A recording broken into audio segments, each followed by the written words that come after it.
Welcome in, and God bless each and every one of y'all. All right, folks. So we're gonna keep on reading from Second Chronicles. Um, I really want to get to the Psalms because I feel that there's lots of great stuff right there. All right. So there's like 30 something chapters in Second Chronicles. So, you know, be on the lookout because I'm probably gonna finish this in a week if I had to guess, but probably longer to be honest. 36 chapters in total. So, all right, folks, let's get back to business. Okay, so we read chapter 17. Now,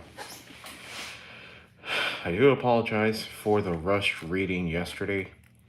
Yesterday I went to Dallas and, I was just right there. I didn't have any time. I was hoping to save some batteries so I could. I went to go see, in case you didn't know, I went to go see Jamie McDonald at the studio at the Bomb Factory. That's the venue she played in. I thought it was going to be somewhat big. It's actually pretty small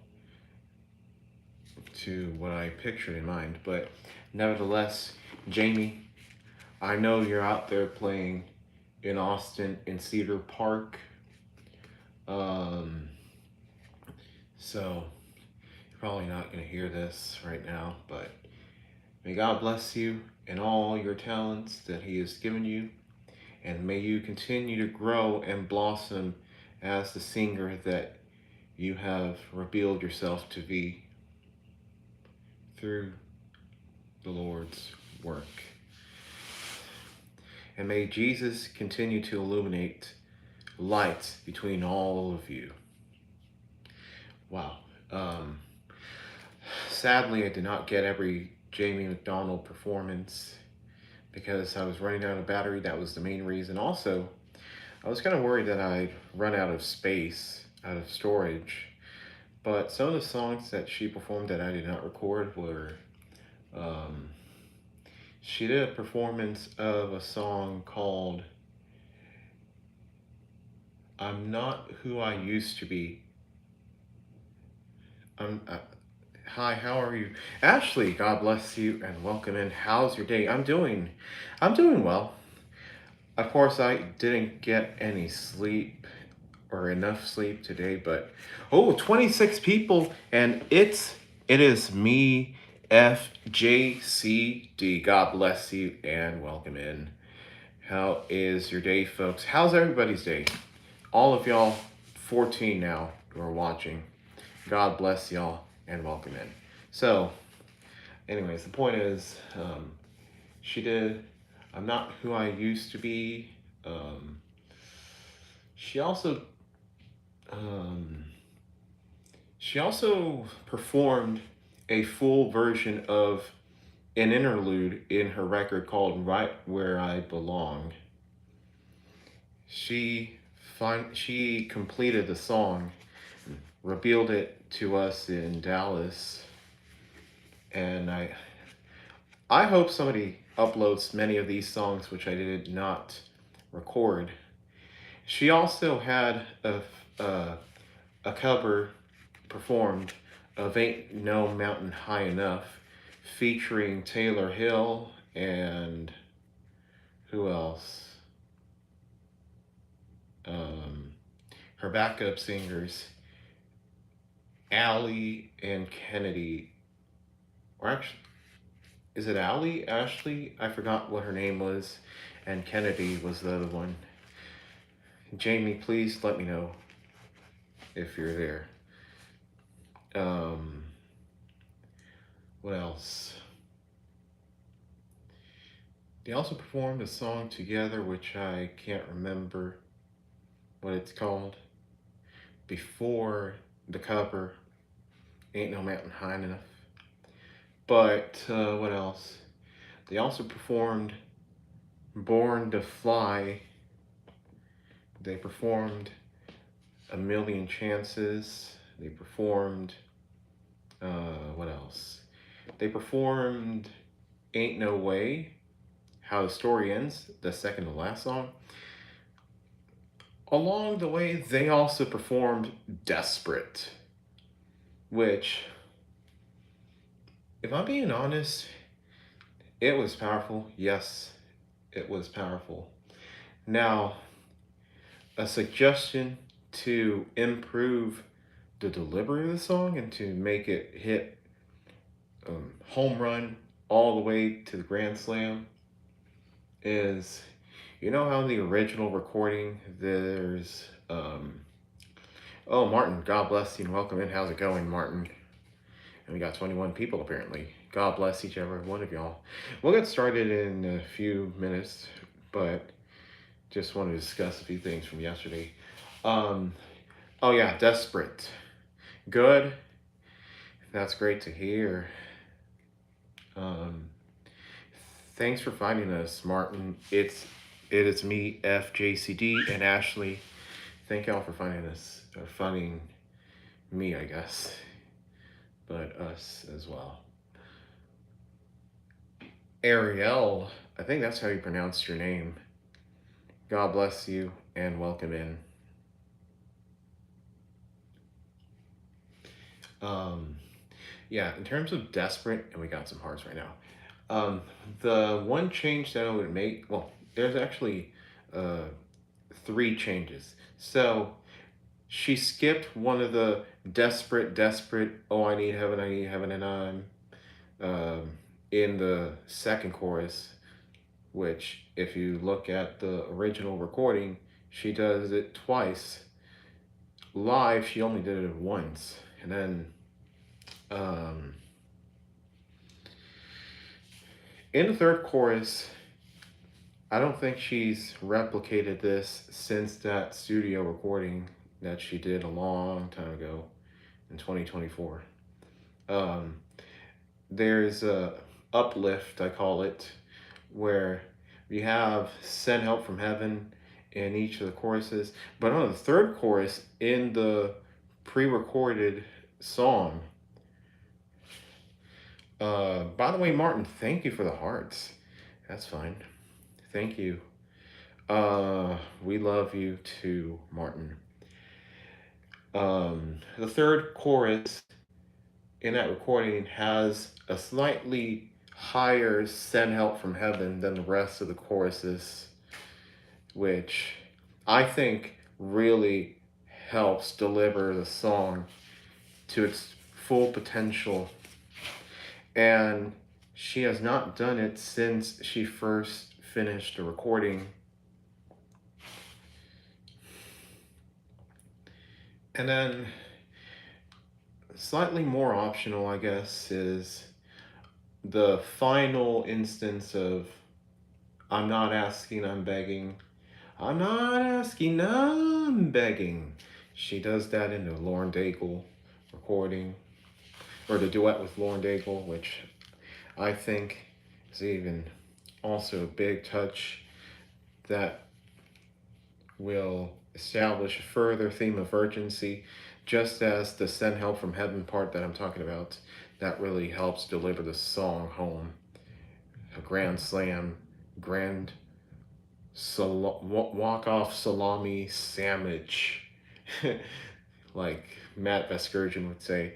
Yeah, so that's what I think. What else?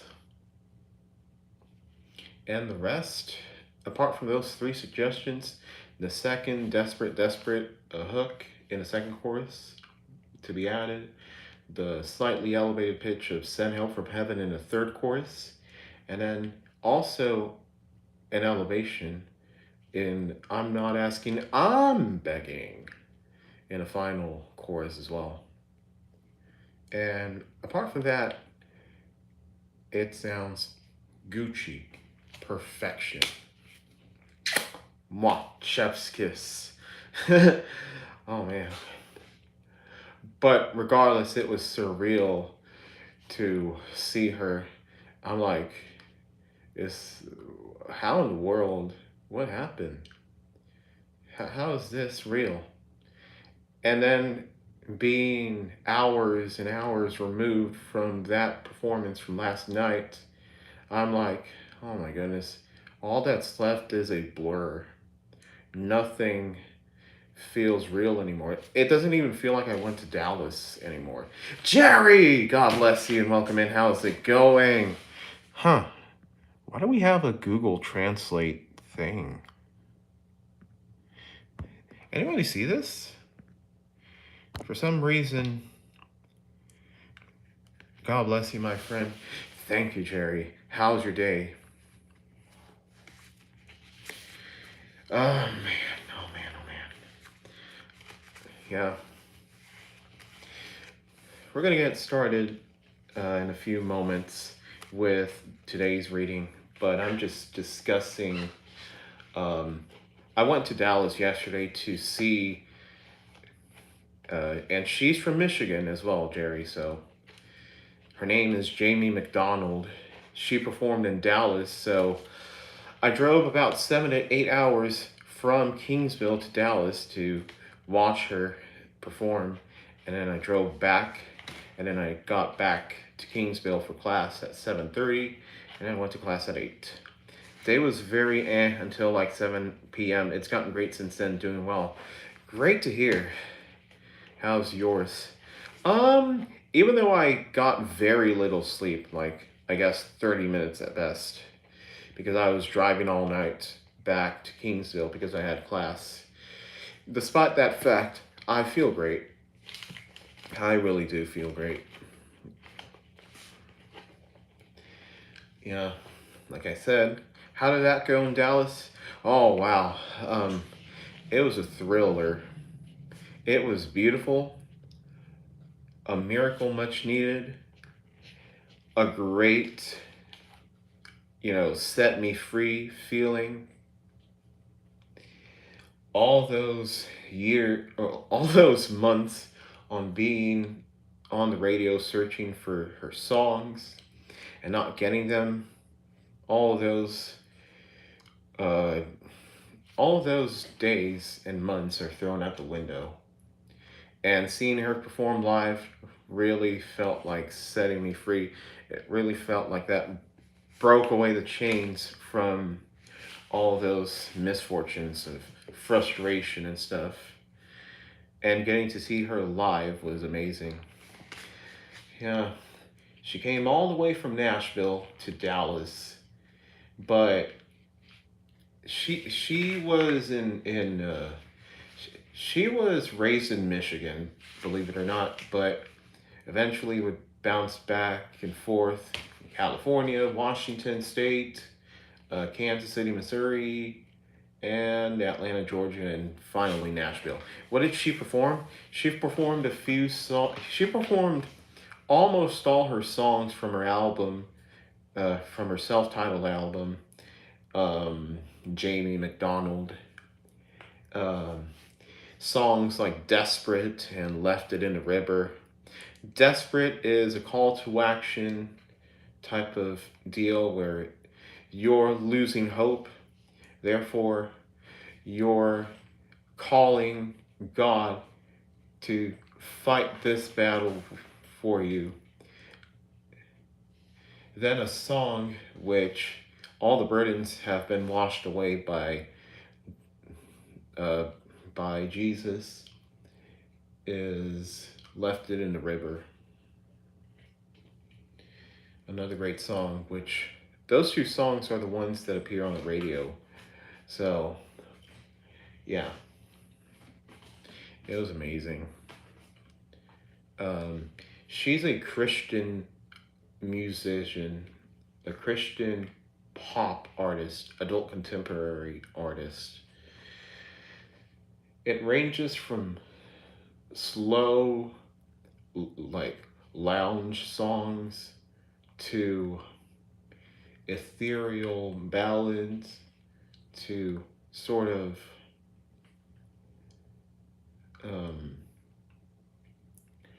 happy jigs about the light of the world, which is Jesus, and What else?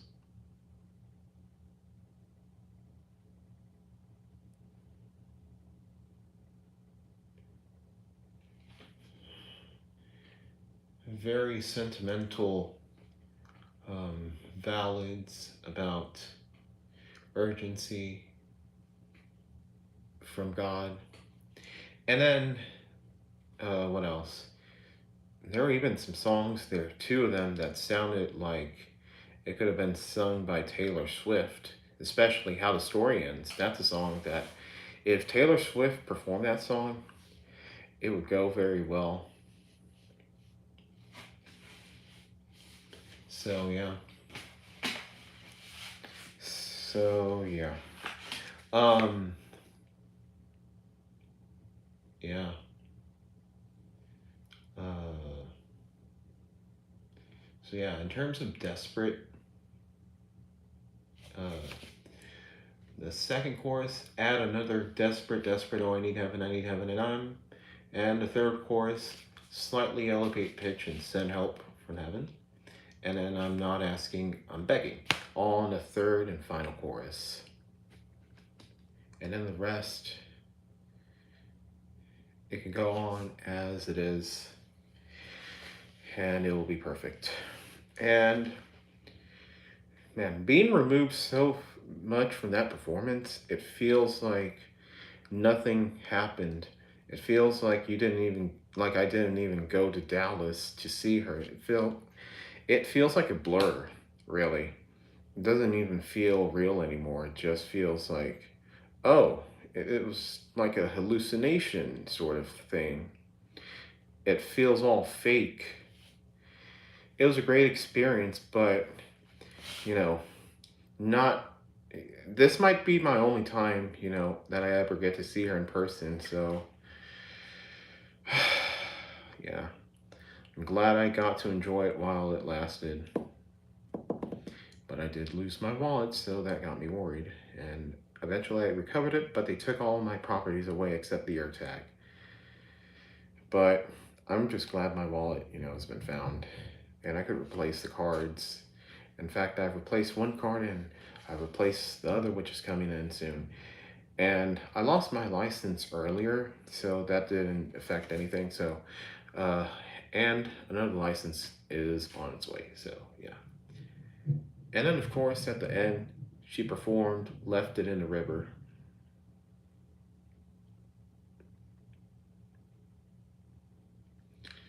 Oh, and another song she performed, one of her few songs, one of her early works back in 2018, Higher Will I Go. She sung that too, out of her independent album thing.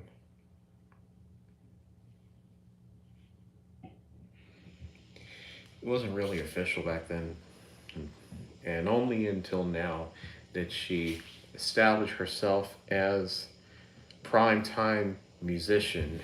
So, yeah, folks.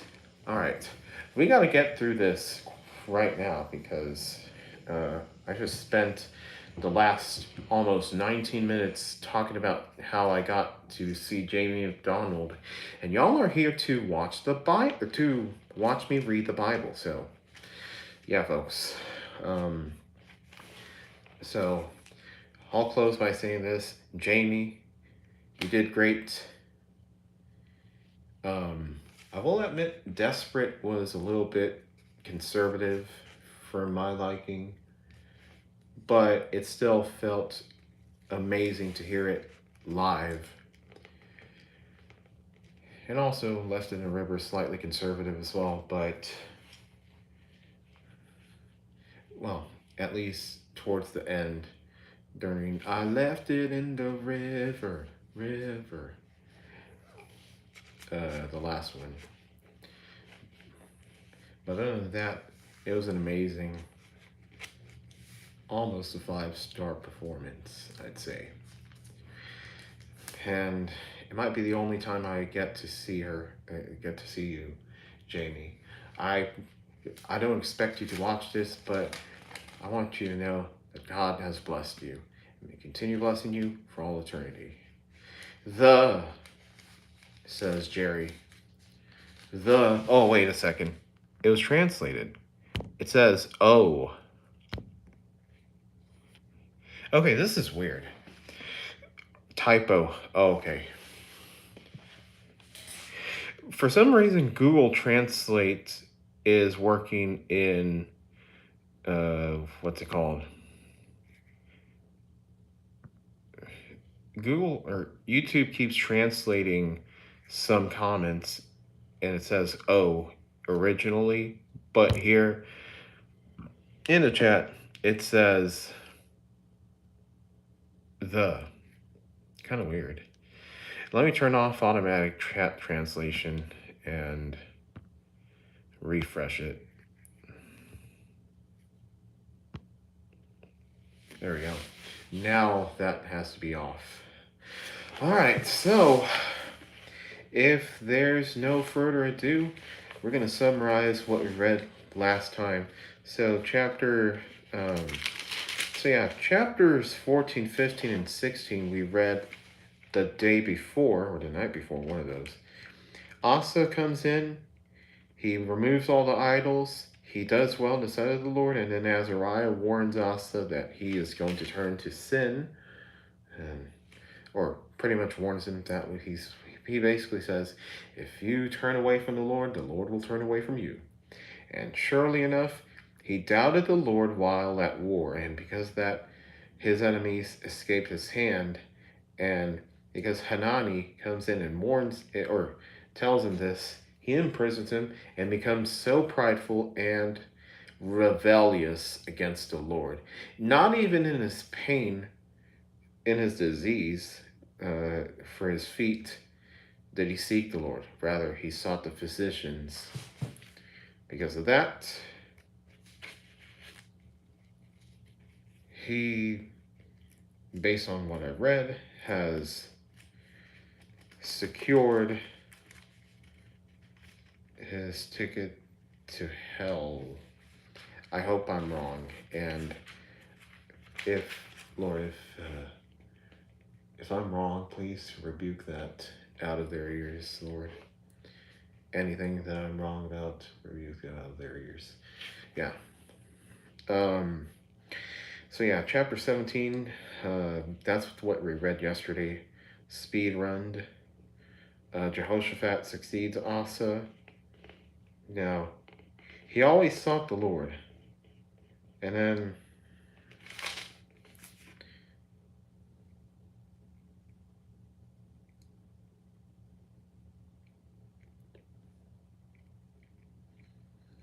the rest of the surrounding lands around Judah, they feared Judah because of the fear of the Lord.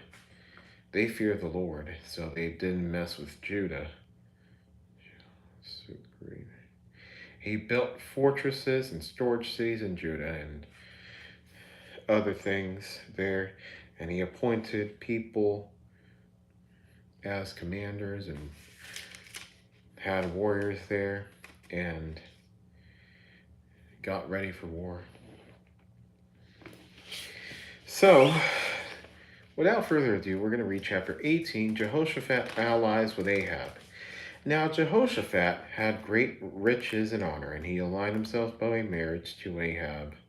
Some years later he went down to visit Ahab in Samaria, and Ahab slaughtered many sheep and oxen for him and the people who were with him. And he incited them to go up against Ramoth Gilead. Ahab, the king of Israel, said to Jehoshaphat, king of Judah, will you go with me against Ramoth Gilead? And he said to him, I am as you are, and my people as your people, and we will be with you in the battle. However, Jehoshaphat said to the king of Israel, please request the word of the Lord first. So the king of Israel assembled the prophets, 400 men, and said to them, should we go to battle against Ramoth Gilead, or should I refrain? And they said, go up, for God will hand it over to the king. But Jehoshaphat said, Is there no longer a prophet of the Lord here, that we may inquire of him? And the king of Israel said to Jehoshaphat, there is still one by whom we may inquire of the Lord, but I hate him, for he never prophesies anything good regarding me, but always bad. He is Micaiah, the son of Imlah. But Jehoshaphat said, may the king not say so.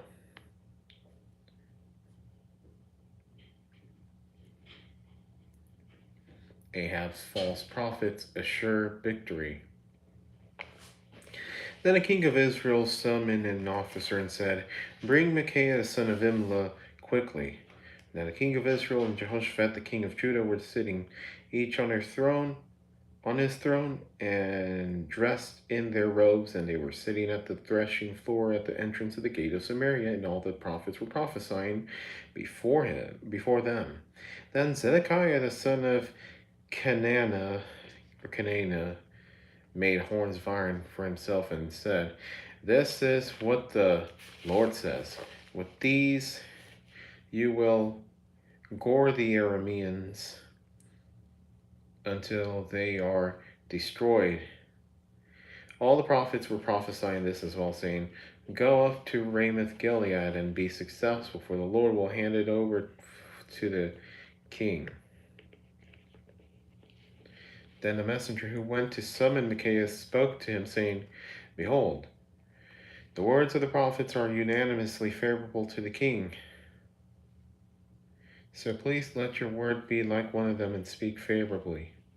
But Micaiah said, as the Lord lives, whatever my God says, I will speak it.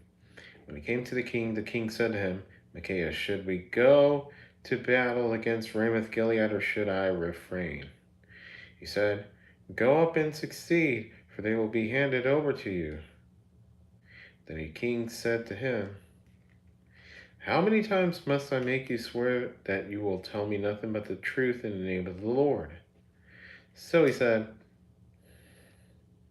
I saw all Israel scattered on the mountains, like sheep that have no shepherd. And the Lord said, these people have no master. Each of them is to return to his house in peace. Then the king of Israel said to Jehoshaphat, did I not tell you that he would not prophesy anything good regarding me, but only bad? And Micaiah said, therefore, hear the word of the Lord. I saw the Lord sitting on his throne, and all the angels of heaven standing on his right and on his left.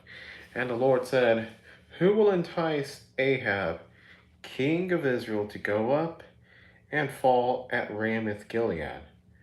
And one spirit said this, while another said that. The spirit came forward and stood before the Lord and said, I will entice him. And the Lord said to him, how? He said, I will go out and be a deceiving spirit in the mouths of all his prophets. Then he said, you shall entice him, and you will also prevail. Go out and do so. Now therefore, behold, the Lord has put a deceiving spirit in the mouths of these prophets of yours. For the Lord has declared disaster against you.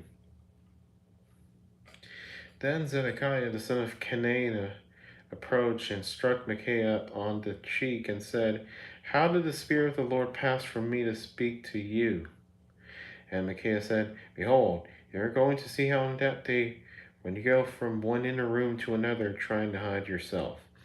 Then the king of Israel said, take Micaiah and return him to Amon, the governor of the city, and to Joash the king's son, and say, this is what the king says. Put this man in prison and feed him enough bread and water to survive until I return safely. But Micaiah said, if you actually return safely, the Lord has not spoken by me. And he said, listen, all you people. Ahab's defeat and death. So the king of Israel and Jehoshaphat, king of Judah, went up against Ramoth Gilead. And the king of Israel said to Jehoshaphat, I will disguise myself and go into battle, but you put on your robes. So the king of Israel disguised himself, and he went into battle. Now the king of Aram had commanded the commanders of the chariot, saying, "Do not fight with the small or great, but only with the king of Israel." So when the commanders of the chariots saw Jehoshaphat, they said, "He is the king of Israel." And they turned aside to fight against him. But Jehoshaphat cried out, and the Lord helped them, and God diverted them from him. When the commanders of the chariots saw that it was not the king of Israel, they turned back from pursuing him. Now one man drew his bow at random and struck the king of Israel in a joint of the armor. And he said to the driver of his chariots, "Turn around and take me out of the battle, for I am severely wounded." The battle raged all that day, and the king of Israel propped himself up in his chariot in front of the Arameans until evening. And at sunset, he died. Destruction.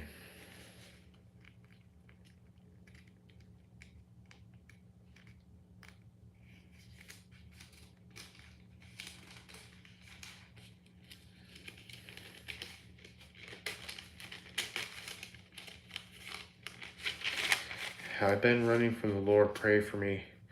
Yes, Darren, we will pray for you. I'll do it right now. Dear Heavenly Father, thank you for bringing Darren into this life. We know that you've created him in your image, Lord. And we know that you have his story already written. And so, Lord, may you magnify your glory within Darren, and may you bring him back to you. May you lure him with anything that will get him back to you, Lord. Whether it be worship, whether it be baptism, or anything, as he is willing to do. Whatever it takes, make sure that he doesn't run astray. And Lord, may he follow your statutes and commandments and your ways. And remind him that Jesus Christ's blood washed away all the sins. It dissolved all the sins that he's committed, that we've committed, Lord. And I just pray that you may show to him, bring to him Jesus, reveal him to Darren, and remind him that his story is not over. As long as he's breathing, he is still able to witness Jesus. And it's in his name we pray and we thank you, Lord. In Jesus' name, amen. Alrighty. Chapter 18. So Jehoshaphat is asked by Ahab, we're going to go against Ramoth Gilead. Shall I go up there?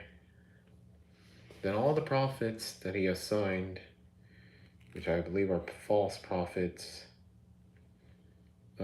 they say, yeah, go ahead. The Lord will hand it over to you. But behold, he doesn't believe them because they're all, they're not speaking in the Lord's name.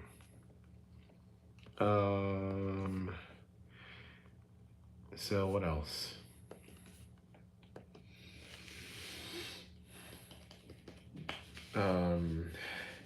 So Jehoshaphat suggests Micaiah, I think that's how you pronounce it. I'm not sure if you pronounce it differently, but still. Micaiah, the prophet, and he prophesies destruction. He prophesies that everybody is going to run astray and that none of these people will have masters nor anything. Not one master united. And they're going to run all astray. So, yeah.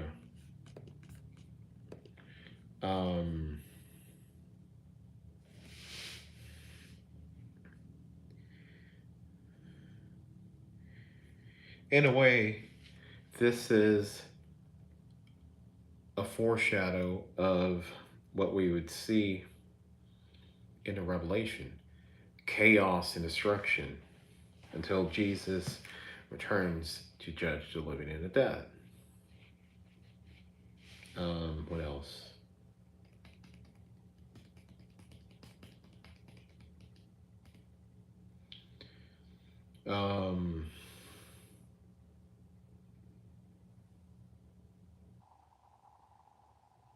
Then Micaiah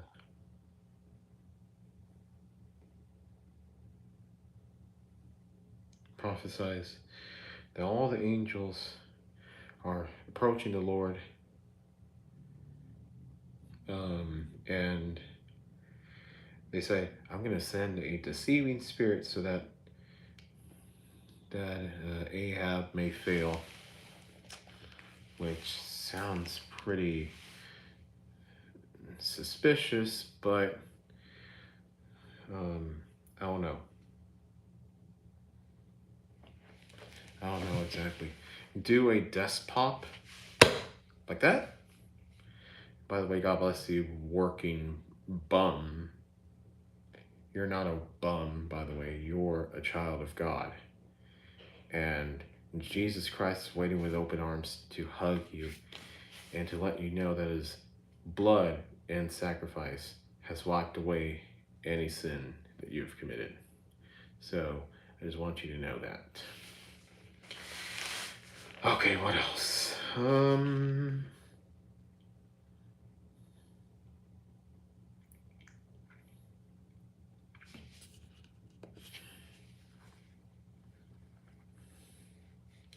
So Ahab, just as Micaiah prophesied, dies in battle after somebody just randomly shoots him. He dies at sunset. So yeah, chapter 18, Ahab wants Jehoshaphat and him to go down to conquer Ramoth Gilead, or go to battle against them. And they go to the prophets, false prophets, who prophesy success, and then Micaiah prophesies failure. So, and one thing is, Ahab only wants to hear what he wants to hear, even though he does say, prophesy in the name of the Lord. But in reality, he wants to hear that everything is going to be successful. So yeah.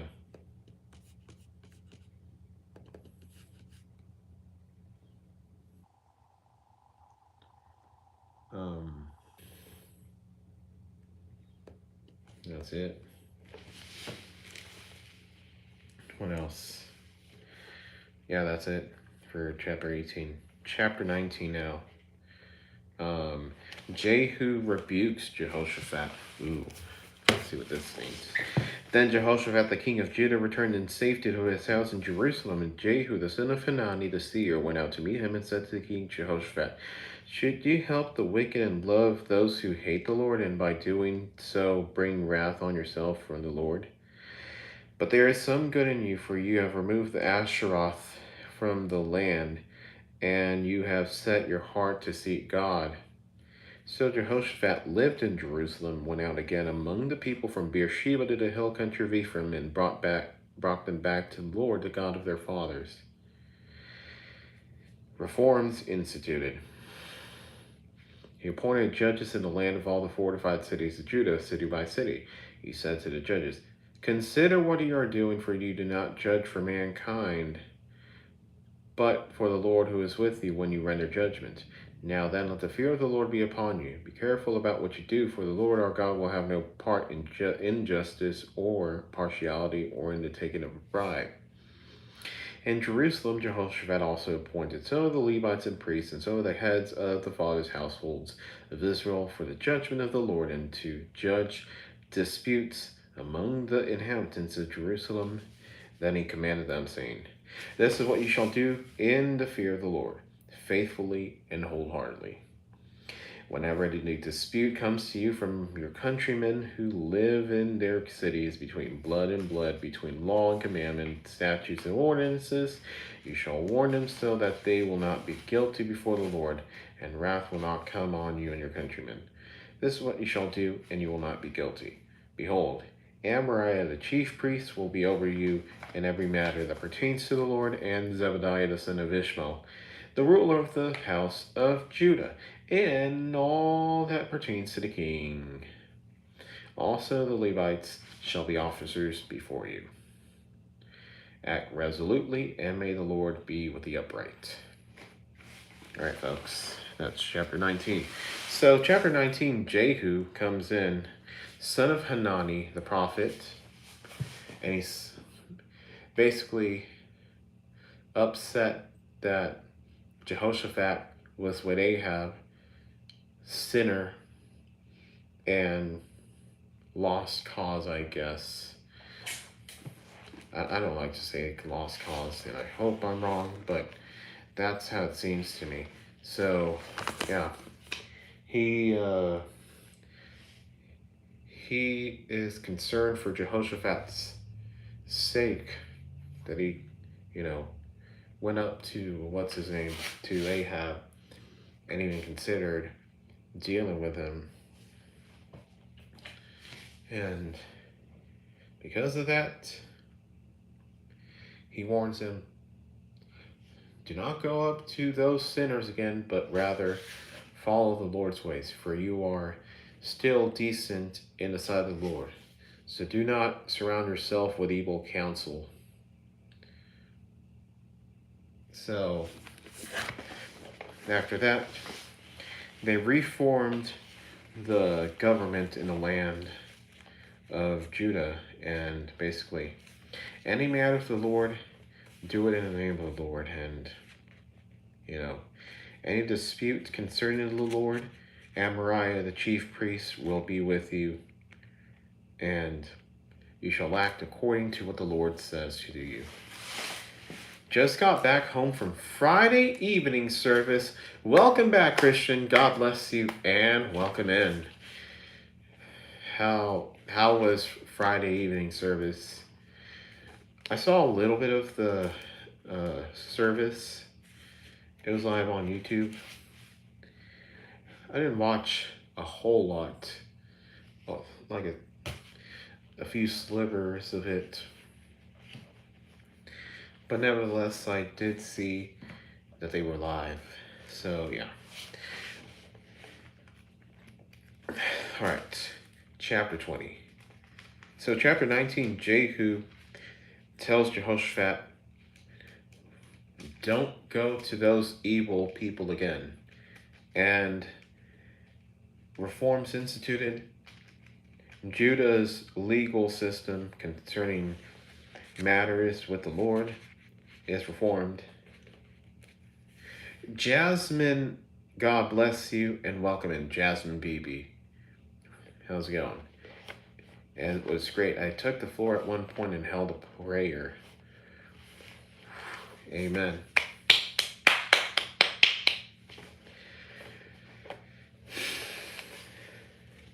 There's nothing that a prayer can't achieve.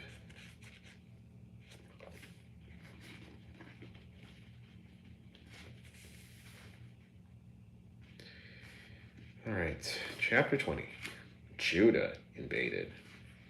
Now it came about after this that the sons of Moab and the sons of Ammon, together with some of the Meunites, or whatever it's pronounced, came to make war against Jehoshaphat.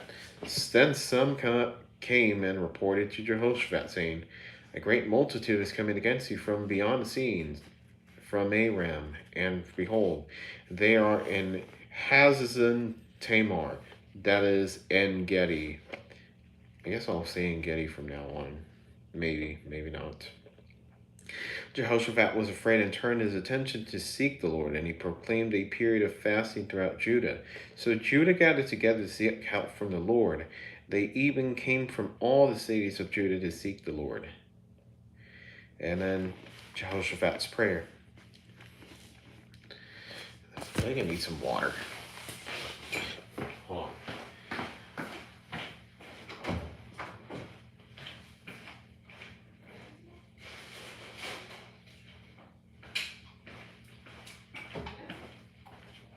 Cuando tú digas.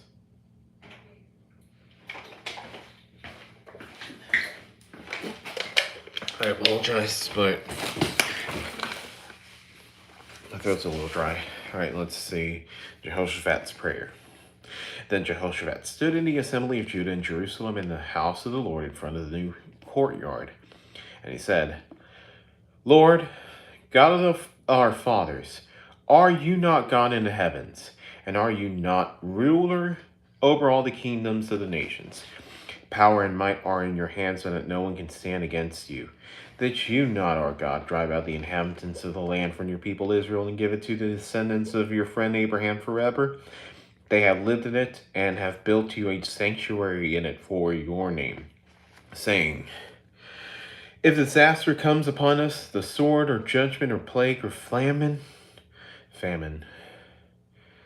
we will stand before this house and before you, for your name is in this house, and cry out to you in our distress, and you will hear and save us. Now behold, the sons of Ammon, Moab, and Mount Seir, whom you did not allow Israel to invade when they came out of the land of Egypt, for they turned aside from them and did not destroy them. See how they are rewarding us by coming to drive us out from your possession, which you have given us as an inheritance. Our God, will you not judge them?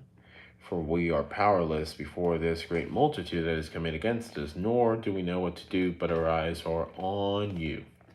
All Judah was standing before the Lord, with their infants, their wives, and their children. And then Jahaziel, or whatever you pronounce his name, answers the prayer. Then in the midst of the assembly, the Spirit of the Lord came upon Jahaziel, the son of Zechariah, the son of Benaiah, the son of Jael, the son of Mattaniah, the Levite of the sons of Asaph, and he said, listen, all you of Judah and the inhabitants of Jerusalem and King Jehoshaphat. This is what the Lord says to you. Do not fear or be dismayed because of this great multitude. For the battle is not yours but God's. Tomorrow go down against them. Behold, they will come up by the ascent of Ziz, and you will find them at the end of the valley in front of the wilderness at Jeruel. You need not fight in this battle. Take your position. Stand and watch the salvation of the Lord in your behalf, Judah and Jerusalem. Do not fear or be dismayed. Tomorrow go out to face them, for the Lord is with you. Jehoshaphat bowed his head and his face to the ground, and all Judah and all the inhabitants of Jerusalem fell down before the Lord, worshiping the Lord. The Kohathites from the sons of the Levites from the sons of the Kohathites, and from the sons of the Korahites stood up to praise the Lord, God of Israel, with a very loud voice. Enemies destroyed themselves. Wow. They rose early in the morning and went out to the wilderness of Tekoa. And when they went out, Jehoshaphat stood and said, listen to me, Judah and inhabitants of Jerusalem. Put your trust in the Lord your God, and you will endure. Put your trust in his prophets and succeed. When he had consulted with the people, he appointed those who sang to the Lord and those who praised him in a holy attire, as they went out before the army, and said, give thanks to the Lord, for his faithfulness is everlasting. I think that's a psalm. When they began singing and praising, the Lord set ambushes against I read that wrong. The Lord set ambushes against the sons of Ammon, Moab, and Mount Seir, who had come against Judah. So they were struck down.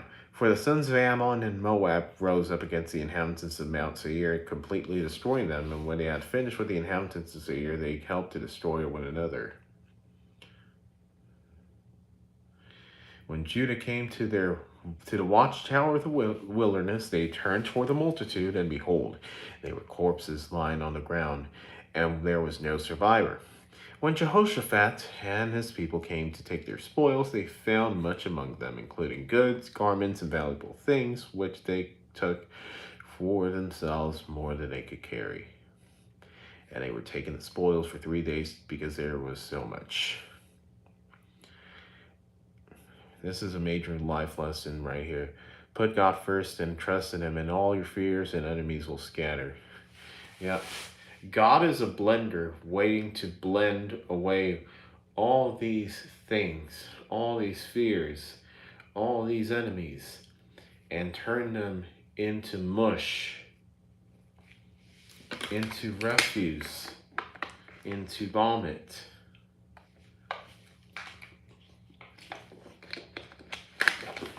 Exactly. And then triumphant return to Jerusalem. Then on the 4th day, they assembled in the valley of Beraka, for they blessed the Lord there. Therefore they had named the place the valley of Beraka, or Baraka, or whatever it's pronounced, until today. Every man of Judah and Jerusalem returned, with Jehoshaphat at their head, returning to Jerusalem with joy, for the Lord helped them to rejoice over their enemies. They came to Jerusalem with harps, lyres, and trumpets to the house of the Lord. And the dread of God was in all the kingdoms of the lands when they heard that the Lord had fought against the enemies of Israel. So the kingdom of Jehoshaphat was at peace, and for his God gave him rest on all sides. Now Jehoshaphat reigned over Judah. He was 35 years old when he became king, and he reigned in Jerusalem for 25 years. And his mother's name was Azubah, the daughter of Shilhi, or whatever, the Shilhi. He walked in the way of his father Asa and did not deviate from him, doing right in the sight of the Lord.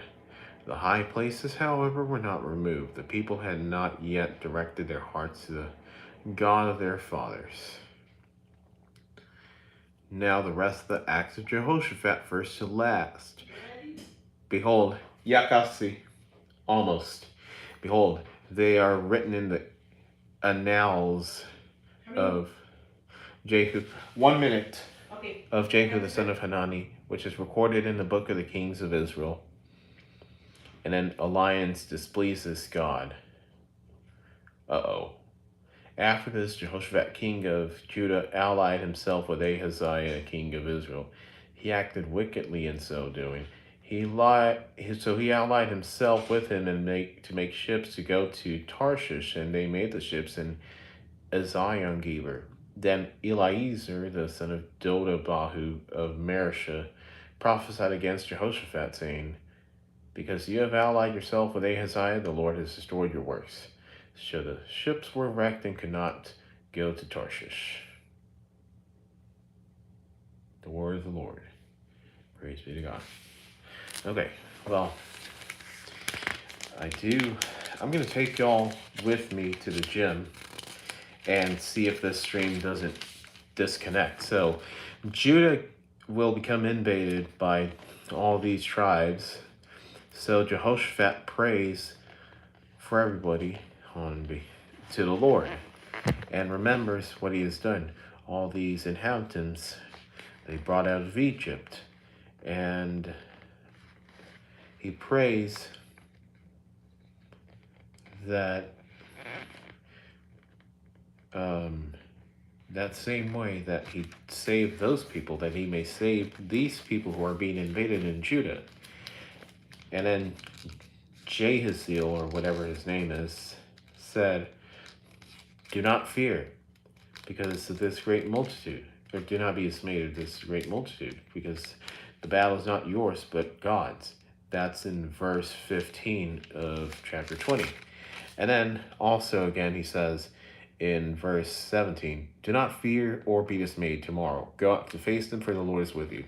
That's repeated quite often, and for very good reason, because we often have to make the hard decision of trusting the Lord. It's not necessarily that it's bad, because it's never bad, but we think we don't want to get an unfavorable result, so we often doubt. But if you trust in the Lord, he will guide you through the best way possible.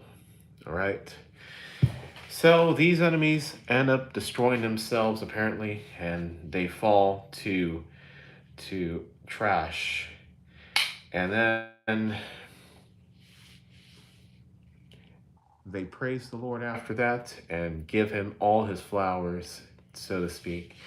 And sadly, Jehoshaphat, just like Asa, uh, commits a bozo no-no.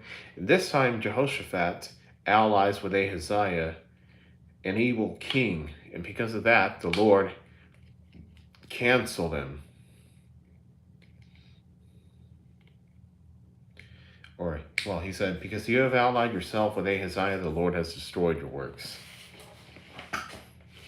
I'm not sure if Jehoshaphat would continue rebelling or what, or if he's like, okay, whatever.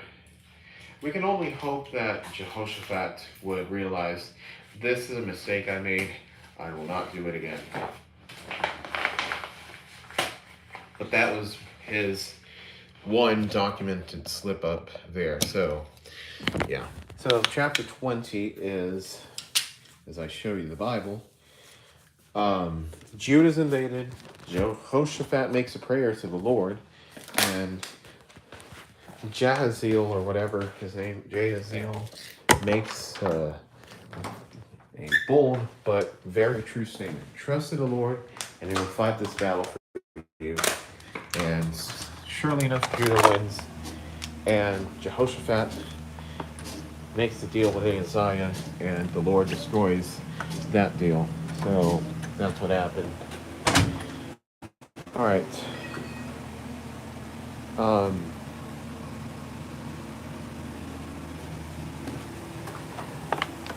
think we're ready to go. Oye, ¿dónde está la comida? Que los gatos en la bolsa de la comida. No, ya no se las eches allá. ¿Qué no te dije la otra vez?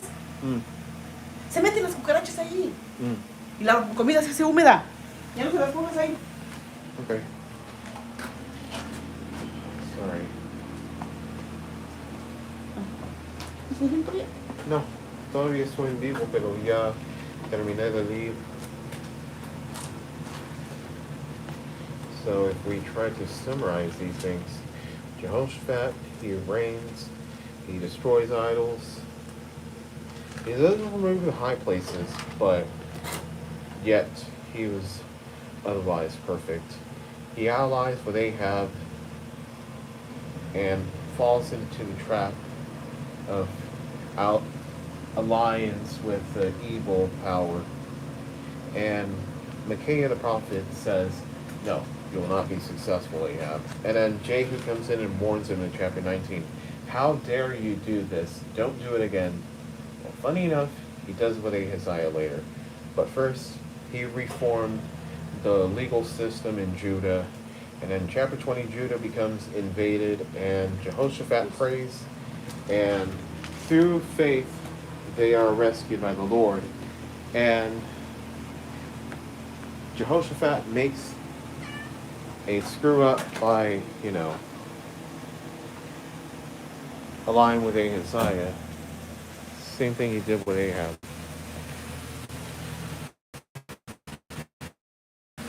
Sorry, I didn't read your comments. I'm probably going to have a connection drop. I hope I'm still live. But, yeah. We often fear too much and don't go to the Lord. That's one of the biggest mistakes people we could ever make.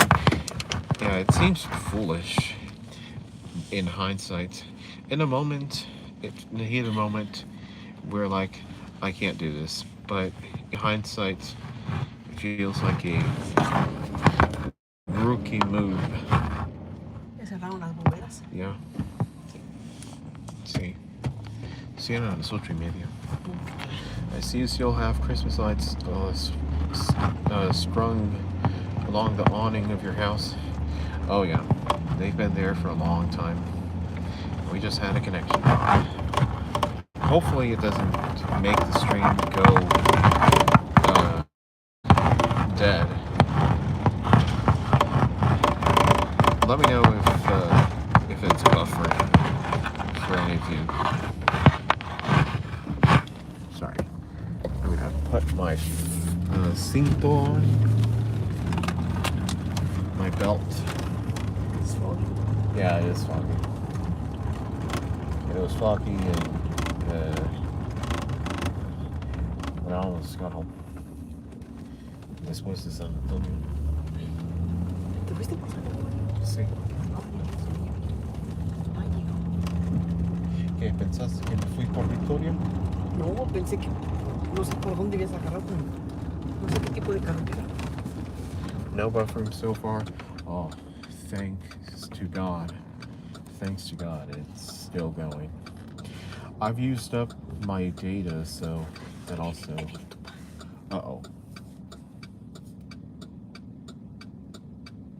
Here's my dad. Kitties. ¿Qué? ¿Poner gasolina? ¿Ah? ¿Poner gasolina? ¿Van a salir mañana o qué? No. No, yo ahorita voy a ir a Palacios. Ahí vienen aquellos allá por West Colombia. Y yo vengo allá con Mike. Ahorita voy a ir para Palacios, digo. Con cuidado porque hay neblina. Sí. All right. Yeah, the Christmas lights, they've been on for years. We've gotten lazy to the point where we're like, yeah, we're not even gonna take those down. We're just gonna leave them there. Same thing for the Christmas tree. We left that Christmas tree since a few years ago.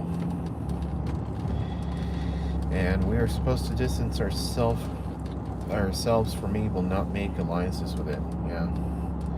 Making deals with the devil will be a regret in hindsight, for sure. Yeah. So, that was my cards right there. We're on our way to the gym, so hopefully the music isn't too loud to the point where it's copyright. I think we're good. I think we should be Gucci.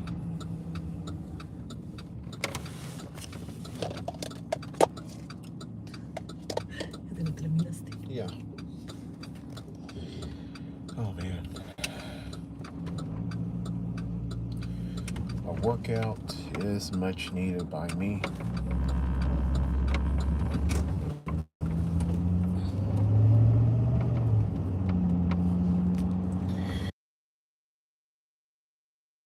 Oh, there we go. I muted myself. I'm going to show y'all what I see from here. This is on Seadrift Street.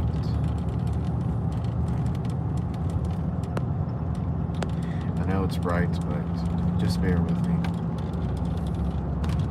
Actually, I'm just going to take... How far is that gym from your house? It's a 6-minute drive, I think. 5-minute drive, one of those. They still have these mounted on cables or wires.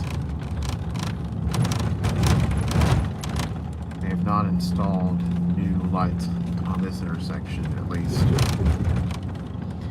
I do apologize for the brightness and the gaudiness of the light. Let me see if I can wipe it, actually.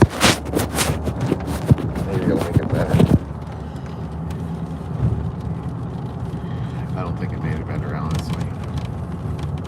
In a moment, you're going to see the new speedy stop that's going to open very soon. They are ready to go. They're just waiting for the final signal.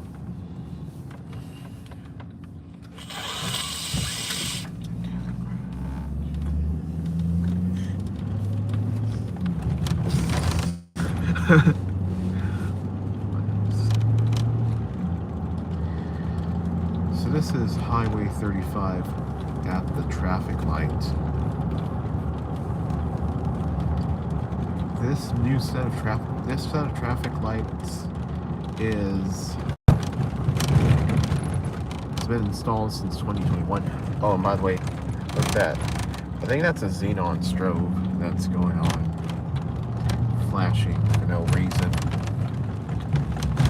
As you can see, it's pretty. There's fog. Oh, sí están las groceries, mira. Yeah. ¿Viste? Yeah. Tiene groceries, pero no está abierto. ¿Ves? That was weird. Why is it building Ya que te dije que había muchas cajas tiradas. No clue. Yep. Sí. Antifreeze. Yeah. Es el antifreeze. Sí, ya tiene groceries. See? Yeah. These are the traffic lights right there. Beautiful. Beautiful. That one-way sign, that's not the only one. Every one of these one-way signs have deteriorated in color for some reason. There's Speedy Wash. There's the Speedy Stop right there. That's pretty much completed. All that's needed is to open. And then we'll have 4 of the 5 main gas stations in Texas. The only one we would be missing is Stripes. We have no Stripes, but I guess that's covered by 7-Eleven. But even the 7-Eleven here is not a gas station, it's just a convenience store. And there's Speedy Stop right there about to open. There's First National Bank. There's Speedy Stop again. First National Bank is a Port Lavaca based business, I believe. And over here is the Y. YMCA. YMCA. My mom's laughing. Tractor Supply? Yeah. McDonald's? Yeah. Tractor Supply is right here. I haven't been to McDonald's in a while. And over there, no, actually next to McDonald's is Bush's Chicken. I wonder how they named it Bush's Chicken. Maybe, I don't know. And there is the Y here. The very Y that we go to work out. What do y'all think about this logo compared to the old logo, the old Y logo, which was capital or uppercase? This one's lowercase. High school. Oh yeah. Over there is Calhoun High School, where I used to go to high school. There was 2 Stripes locations near me. One of them had a Laredo taco restaurant inside. Yeah, those Stripes and 7-Eleven always have those Laredo tacos. They're pretty good. That YMCA looks like it is either a Walmart or a Kmart back in the day. Yep, it used to be a Walmart here. A small Walmart. And I think it was constructed in 1987 or opened in 1987, so.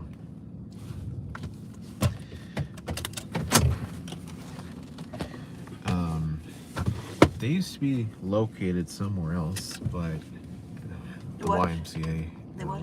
It's you. Oh yeah. They used to be located close to HEB and Walgreens. Well, close to Walgreens. 80s Walmarts were tiny. I don't think they even had a garden center or auto center, and they were probably about the size of a Kroger during that era. Yeah, they were tiny. It wasn't until like 2005 when, and I'll flip the camera. Thankfully, thanks to God, I didn't mute myself again, but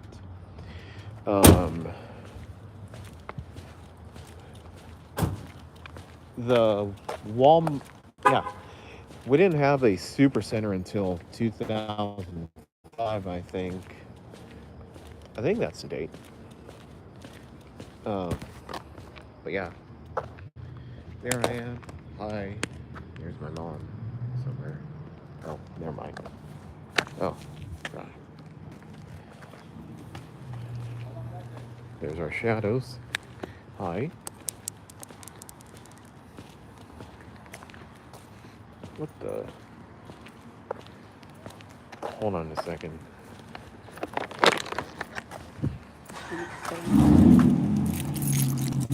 It's not I don't working. know if I'm doing this right. Oh, there it is. Oh. You have to scan it from a little bit of a distance, I guess. It's okay. I got you. Anyways. Thank you. Alright. So we have some music here at the Y. Yay. We have some music at the Y, of course. So hopefully it doesn't get to the point where, it gets the stream in trouble. But I think we're good. Las dos. Yeah. In the 90s, those non-Supercenter Walmarts had all those centers. Oh yeah, that's because my Wi-Fi is kicking in. The Wi-Fi started to kick in. All right. Hopefully it's not buffering anymore. But in the 90s, those non-center Walmarts had all those center, garden center, pharmacy, but no grocery section. They went Supercenter and included groceries sometime in the late 90s. I did not know that. I actually couldn't imagine Walmart without a grocery section, now that I think about it.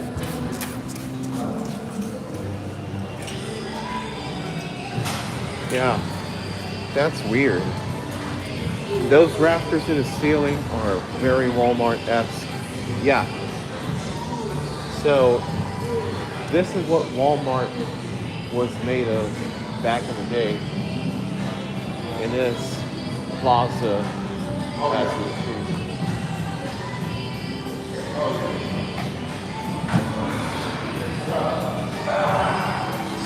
Now you're gonna have.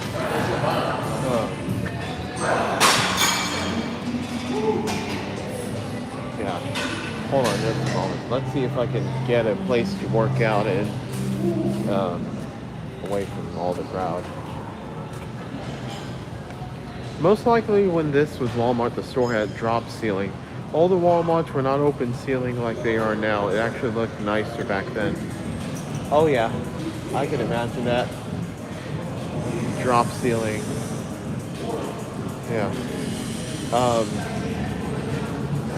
So you could just imagine those Walmarts with, you know how they have those square, like, paper, not paper, but wooden squares for the ceiling?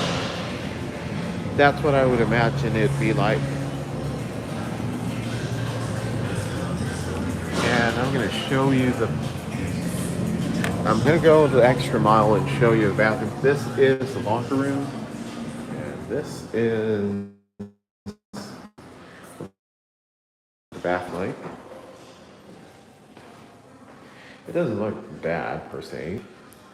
Sure, it looks a little outdated. A little bit, but it looks pretty good. The non-Supercenter Walmarts that were converted to the Supercenter basically built on the grocery departments. The grocery departments are open ceiling, while the original store remains with drop ceiling. Well, this is what the ceiling looks like, at least in the bathroom. And here in the lockers too. Alright, let's find a place to go work out because I need to work out. And y'all are gonna go with me. Okay? Okay. Let's see if I can find a spot to work out in. Well, I also want to. Well, let's go here.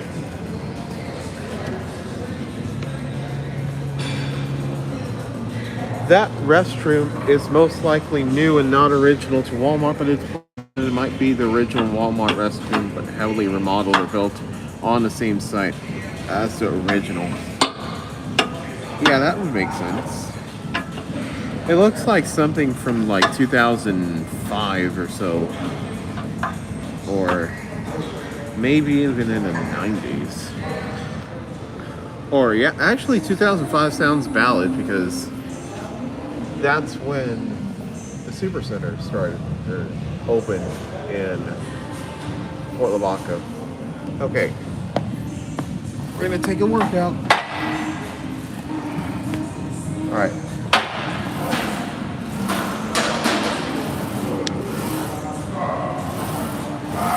So for those of y'all who are coming in and wondering, why am I watching a pair of shoes moving on the screen?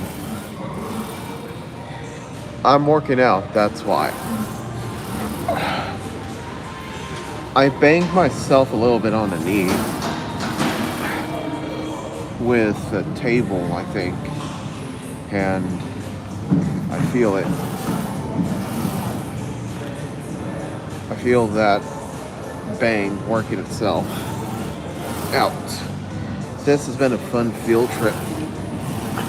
I'm glad you enjoyed it. Tienes que activar primero. Si no, pues te pueden doler las rodillas. Primero tienes que activar. Okay. I forgot. I have to stretch first. Oh man. Yeah. Oh man, I have to mute this whenever I'm not speaking because of the music.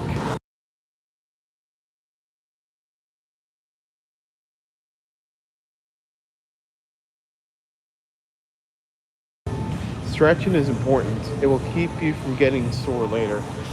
Yeah. I don't ever stretch really. But oh man. See, phone doesn't fall over. Oh. Just trying to get it in the right angle. Alright. I'm gonna show y'all how we stretched back in high school.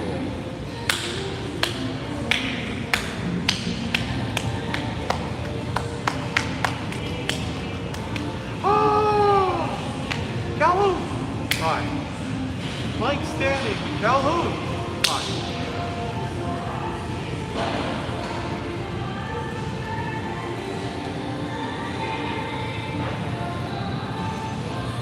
No music. Don't attack the screen. In Jesus' name, I rebuke you, music. Up! Grabs. Down the middle, or whatever it's called. Calhoun. Alright. Again, we're doing the same stretches that I did back in Calhoun High School football. Alright. Up! God. Hold on, let me read the comments. It is buffering and lagging a little bit. That fire exit door is original to Walmart. They all had that exact same sign. Woo! This fire exit? Wow. I didn't know that. That's interesting. Yeah. Anyways. Left hand, right toe. Or no, yeah. Yeah, let's do it. Help! Right. I don't think I even paid attention to those types of exits. Those signs, I mean. I see the exit light that's illuminated, but never these signs over there. Oh! Traps. Other side, left hand, or right hand, left toe. Calhoun! Right.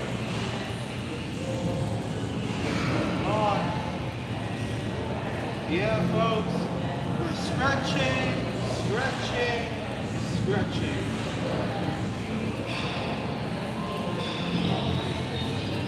All right, up, crabs. And last but not least, squat stretch, Calhoun. Right.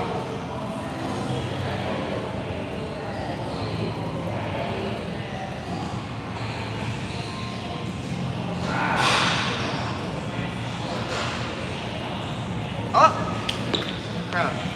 Sand crab spelled out loud and proud. Ready? Exercise. S-A-N-D-C-R-A-B-S, sand crab. The promotional products shop I used to work at is also a former non-center Walmart, and they too also had those signs on those doors. That's impressive that you remember those exact same stretching methods from so long ago. Yeah, whenever we were about to go into football practice, like actual football practice sessions, what we did is we would lay on the ground, and then we would have, well, let me show you.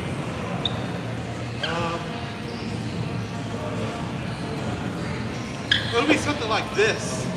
We lay down, we have one knee. I don't think you can see it, but one knee, and we try to pull it back.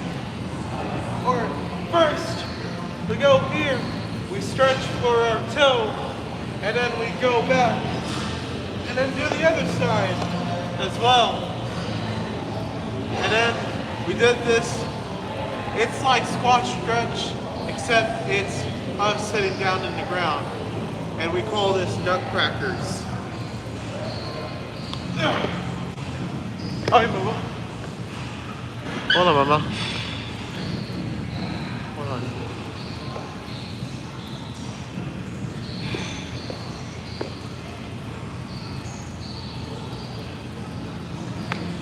Yeah, she's over there.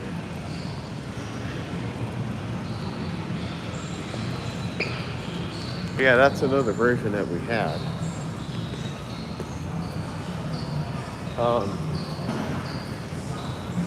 Yep.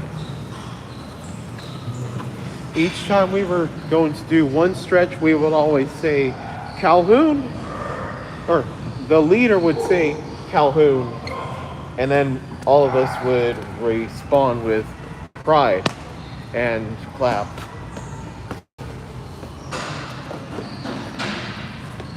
Bam. Those were the good times.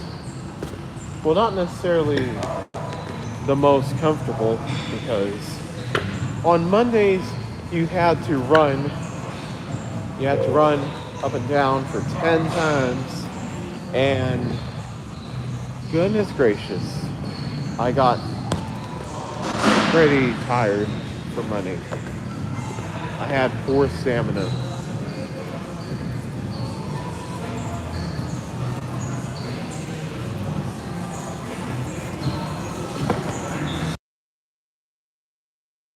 Do you ever miss playing football? Oh, I miss the feeling of football.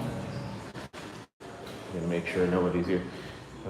Yeah, I miss the feeling. Not even just playing. I just miss the home crowds.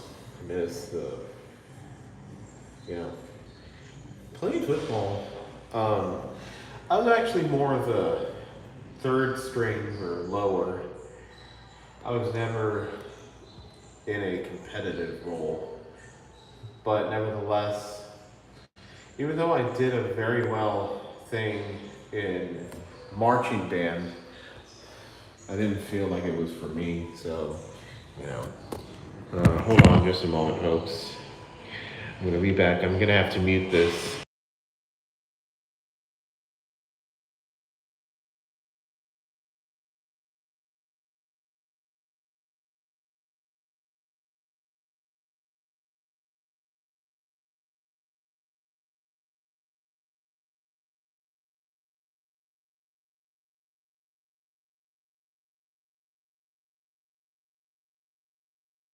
All right, sorry about that, but we're back.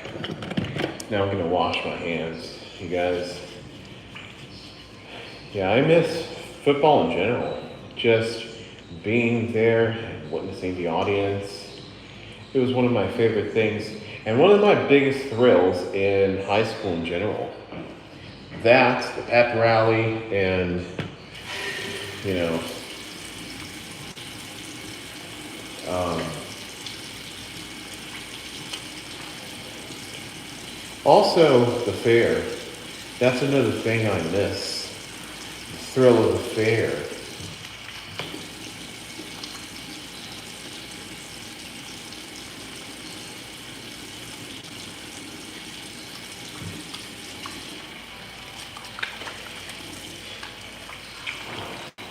Yeah.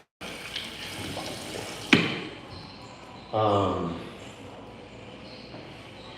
yeah, especially back when I knew Madison, I would, that one time that I saw her in 7 months and 7 days, that was glorious for me. That was gracious and amazing. And unfortunately, I can't say the same anymore, but it is what it is. I'll just leave it at that. There's no way in the world I'd be able to play football. I just don't have the build for it. I would just be killed just trying to play. Well, I'm 5'11", so, you know, I would just... Hello, everyone, or hiya, everyone. Nickname unauthorized. God bless you and welcome in. Yeah, here I am at the Y, about to work out. Yeah. I'm 5'11", so I guess the best role for me would be running back. But since I was overweight, and I'm still overweight in one way or another, but if I wasn't overweight, I'd probably be a running back or I guess they put me as offensive lineman or sorry, defensive lineman, which I'm not proficient at. Well, I'm the most proficient at because of my weight, but you know, I'd have to be taller in order to be successful. What else? I guess the biggest role that I could have fit was being a running back. I've come in on my hospital to get 18 stitches in my hand. Oof! 18 stitches. Whoa. What happened? 18 stitches is not normal. Well, I never had stitches myself, thanks to God for not allowing it. But let me know, what happened? What are you getting stitches for? Surgery? Put it this way, I'm not that big. I was taller than... Yeah, I know. But, I mean, even if you don't... I was running after a perpetrator and crushed my hand from handcuffs. Running from a perpetrator. Wow. That's scary. That was pretty scary. Like, are you a police officer? Says Nick or Christian. Crushed my hand from handcuffs. Yes, I'm a police officer for Scotland Yard. Oh, okay. Whew. I'm so sorry to hear that. Thank you for your service and God bless you. Yes, God bless you, my friend. Nickname unauthorized. Yeah. I'm gonna pull up and pin this comment so that I may remember it when we pray. Thank you, guys. Yeah. May the Lord heal you and recover you so that you may be all ready to go. Yeah.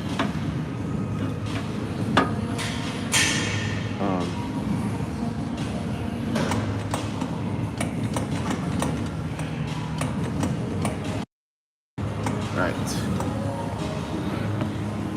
I guess this counts as round 2.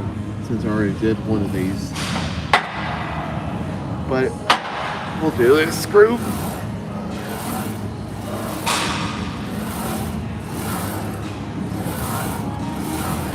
Hey. Yeah. That's okay.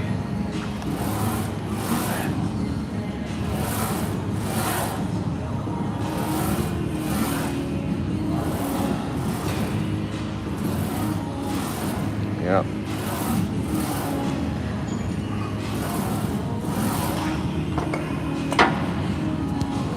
All right.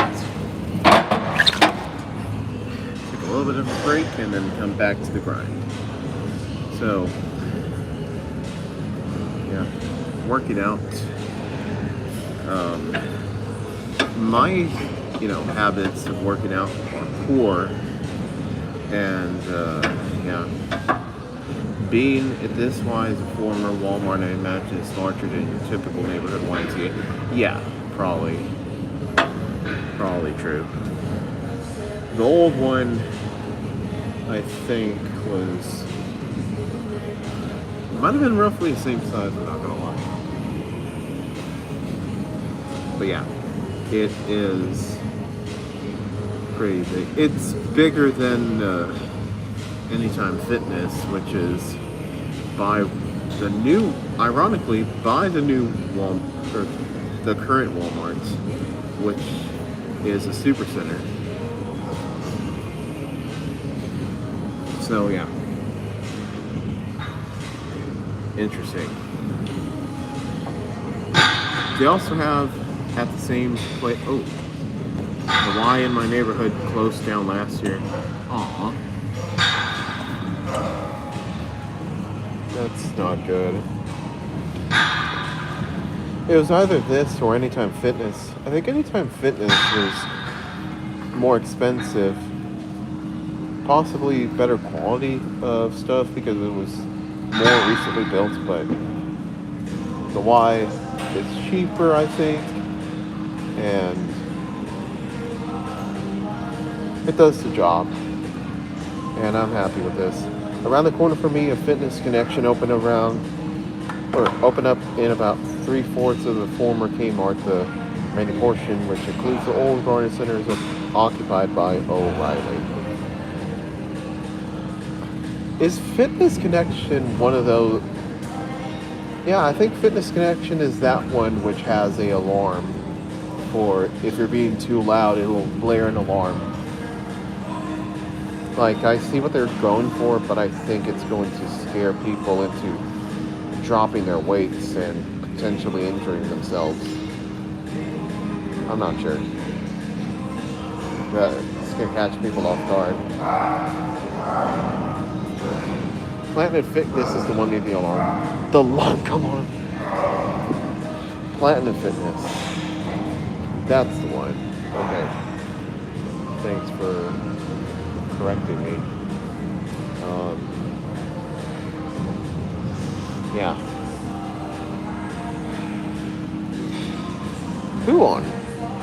Whose idea was that to make that alarm? I'm not sure, but man. Grunting is a bozo no-no in Platinum Fitness, and they aren't afraid to call out anyone who does that. Yeah, I see what you're trying to say.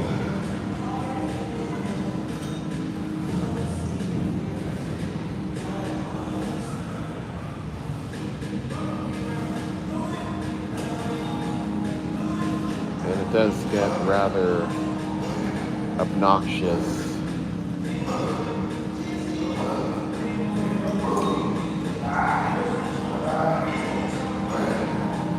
I think somebody tripped the lunk alarm by dropping a pin. But I agree with you, the alarm is a bit much. They shouldn't make a public spectacle if anyone grunts it. Just approach the person privately. Yeah, that's what I believe. I'm not sure how loud that alarm is, but if it's too loud, then it'll catch people off guard and potentially cause injury. All right, let's go with round 3 of 4. Sorry, I shouldn't slam that.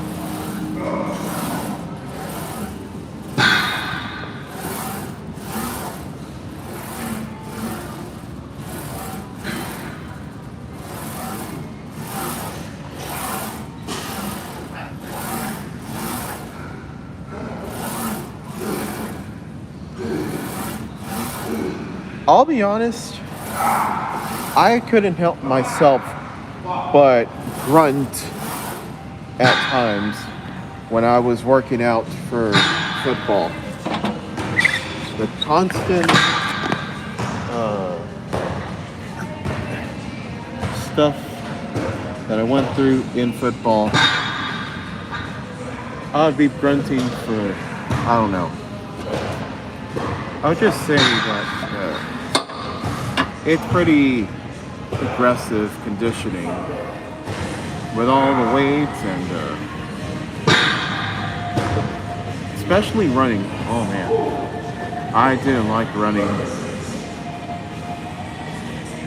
Someone in the background was loudly grunting. If you were in Platinum Fitness, they would have told him to cram it on and gave him a warning or kicked him out immediately. Oh yeah.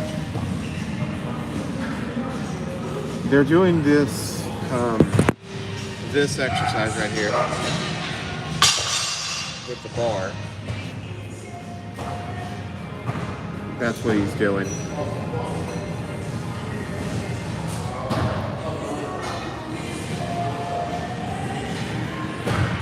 Deadlifting is also a bozo no-no, not only at Platinum Fitness, but on just about at every gym. Well, people do it all the time here at the Y, which is the irony. There's people who put weight on each side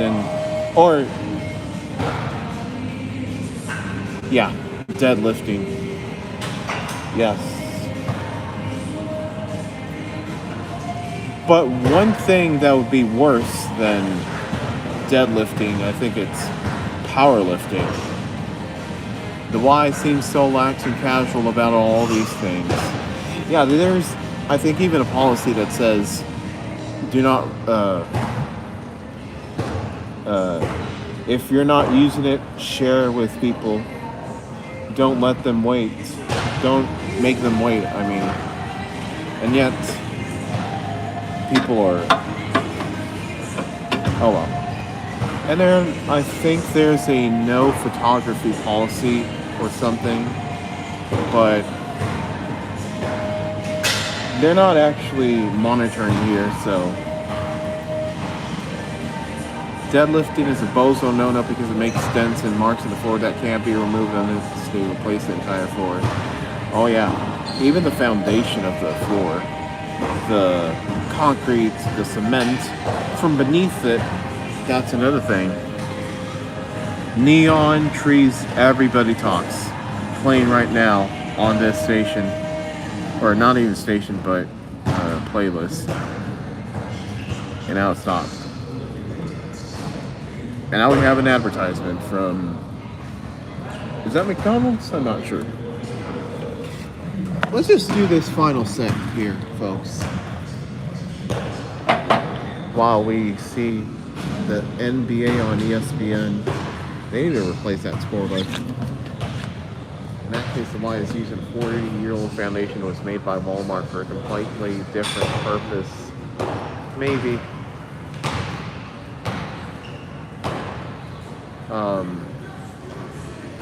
I have no idea, but yeah. They're pretty lax, I agree with that. I don't even think they would care about any damage. Well, they did replace the floor here, the mat of the floor. These networks bring their A game for NFL scorebucks, but are not as nice when it comes to NBA scorebucks. Yeah, I think this is going to be the last year, if I had to predict, for the ESPN scorebug. And they're going to switch it pretty soon, I guess. NBC, well, I think the NFL looks clearly better than the NBA. what else? We'll see what their MLB scorebook looks like as well. We'll see. And as for what else? Do they have AT&T Sports Southwest and Fort Lavaca, home of the Rockets and the Astros? If you purchase Sparklight, it used to be called Cable One, but it's Sparklight now. I think yes. Space City Home Network, yeah. They used to have FSN Southwest back in 2008. That's what it was called, or FSN Houston back when it was still called Cable One. Now in the Sparklight era, I'm not sure since we haven't had that in a long time, but I think so.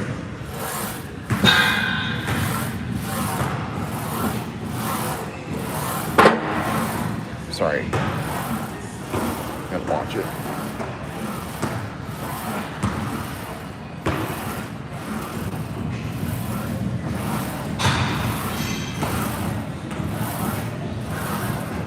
Alright. There we go. We're done. We're done skis. And we're going to wipe this away with some chemicals, which I do not know the name of, but they're cleaner. And we spray it on the towels, which are washed daily. And we wipe the machine.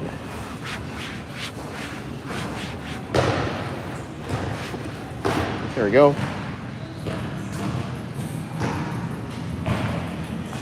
You'd have to pay separate subscriptions for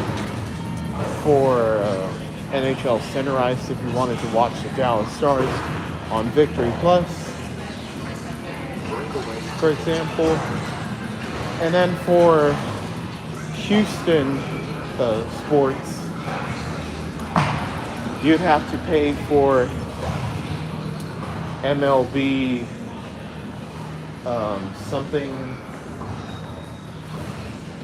MLB Strike Zone or whatever it's called. You'd also have to pay for NBA tip-offs or whatever it's called. I don't recall the names of the MLB net. Oh no, well, MLB Network is something else, but I don't think you can. Maybe I'm wrong, but I don't think you can merely pay for one channel in Space City Home Network, because I don't know why. I wish you could, but instead you have to pay for two different sports passes. Like if you're watching the NHL, it would be called Center Ice, NHL Center Ice. And apart from that, I'm not sure what the other ones are called. That's of course on Dish. And DirecTV would be similar, but with different names. So yeah. Actually, I'm just going to hold on to this charger right there. And we're going to find out where else to work out. So, alright, let's do this one here, Bruce. This thing right here. Huh. We have a TV right beneath us. I'm not sure what show this is. I don't watch reality TV. Or not reality TV. Well, I don't watch that either, but I don't watch these suspense or action-filled dramas and stuff. I don't watch CSI or NCIS or Miami Vice or any of those things. I don't watch a lot of TV. Alright. As for MLB Network, it'll be the same thing as NHL Network, NBA TV, and the NFL Network. You'd pay it as a channel. I don't think any of the satellites provide. I kind of wonder if the future of RSN/S cable starts to die out. That's probably one of my discoveries. Got rid of AT&T Sports West. I think they might just join Victory Plus, which originated as a channel for the Dallas Stars, and it also covers the Anaheim Ducks. That TV is using DirecTV. I can tell from the blue light on the cable box on the back of it. Oh, really?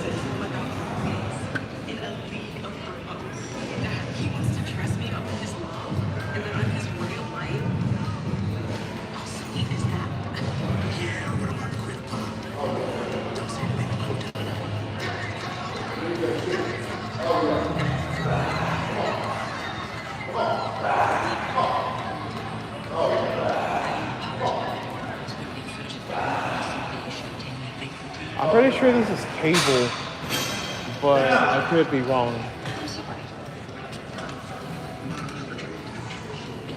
It's that spark-like thing, I believe. I'm likely wrong, or maybe I'm wrong, I'm not sure. But at least I think it's some sort of cable.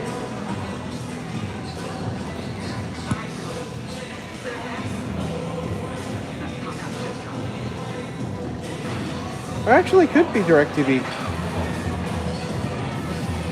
I don't know. I'd have to look back at it.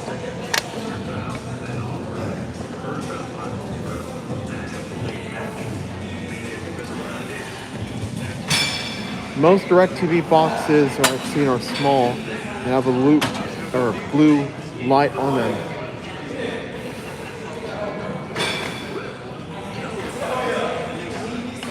I think I see a brand. Let me see if I could just momentarily spot the name of the brand. Hold up.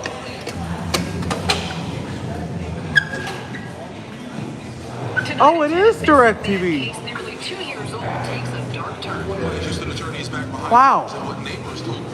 Wow, you spotted that right there. You hit 95.7 the spot. Wow. I can't believe I got that wrong for many years. It could be DirecTV streaming, which requires no dish, only an internet connection. Wow. I think for me the dish is more reliable. Or, well, I mean not reliable, but I prefer it to be live, and it's almost as reliable as an internet connection. I don't know. I think the thing about internet connection is I don't think it's going to be in real time at the same level as the dish.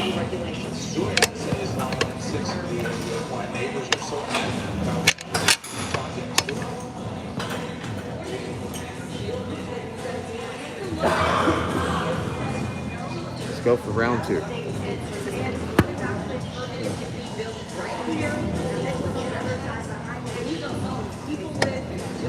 See, the dish goes out when it rains. The streaming version is the same thing. It pulls into live TV, but just off the internet instead of dish signal. The internet version is actually stronger. Yeah, I see what you're saying. In that case, internet would be the preferred choice for many. No le pongo tu wifi para regular.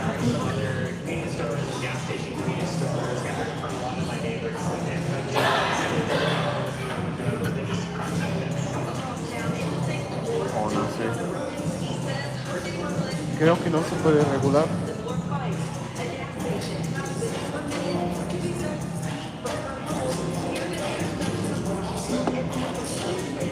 Ya no me acuerdo cómo va.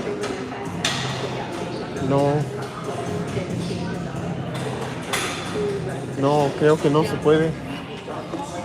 Mira. ¿Cómo va? Sorry.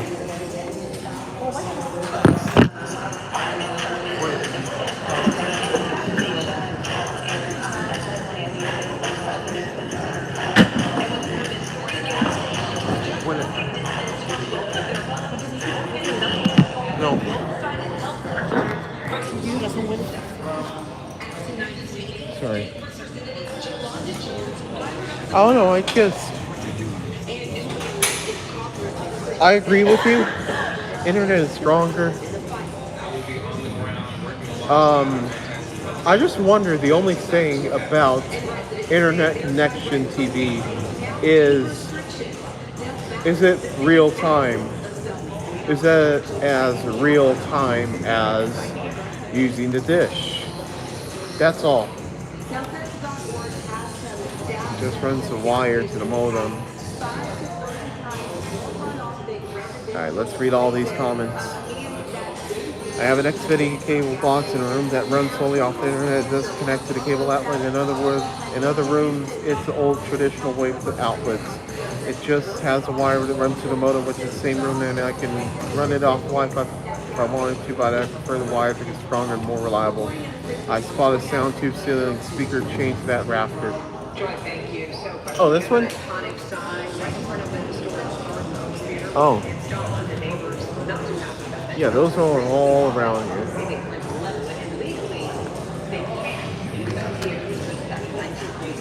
In my case with Xfinity, it is real time. My internet stream is synced up exactly as the TV in the other room using the cable outlet. Okay. If it is indeed real time, then that's good. Then in that case, yes, internet would be better in that case. Maybe that's not a sound tube, might be another brand. Let's go for upgrade. That's what Xfinity do. Not sure about DirecTV though. Yeah, I wonder what DirecTV has.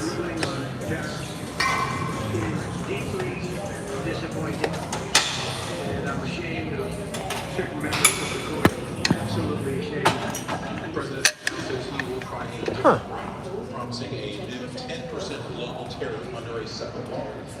Oh, they turned to Channel 2 News, KBRC 2 News, about the tariffs. So just a heads up, you're going to want to avoid the Houston Avenue Bridge over I-10 this weekend. You probably know what bridge we are talking about. It's the one that keeps getting hit. I wonder what. Oh, they're going to close Houston Avenue Bridge.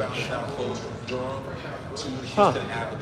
And over here we got KHOU 11, which is CBS, and ABC 13, Eyewitness News. Breaking news. Man found dead, possibly shot HCSO, Northwest Harris County. The only one that is not on the news is ABC, which is running NBA. It's rumored Comcast is killing traditional cable waivers here in Fable and getting everyone to migrate over to Xfinity Stream. Yeah. What are your thoughts on that? On killing traditional cable and switch over to stream? Oh, and in other news, apparently Frontier is going to merge with Verizon in terms of the communications company that handles the calls, the landlines, and the internet stuff. And it started off as Frontier, or not Frontier. It started off as Verizon, and it made itself split off as Frontier, and then back into Verizon. Isn't that crazy? What I'll say about Frontier Internet, our fiber plan, it's greater than the cable one / smart mic that he had. The DOJ is going to really check that merger to make sure it doesn't turn Verizon into a monopoly. Okay.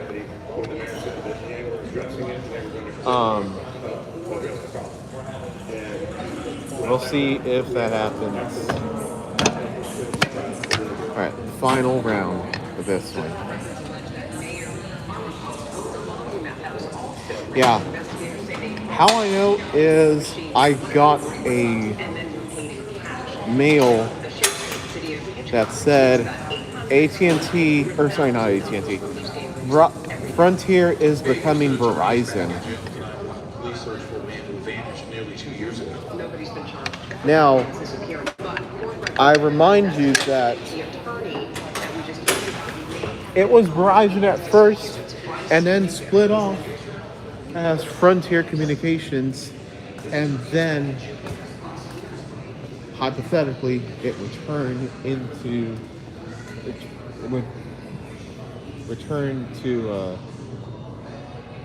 Verizon.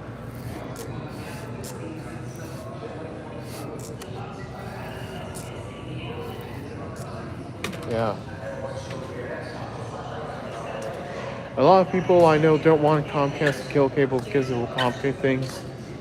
A full circle merger. Verizon is reacquiring the company that they spun off. The CBS Viacom effect. Yep. They're regurgitating it. Or they're basically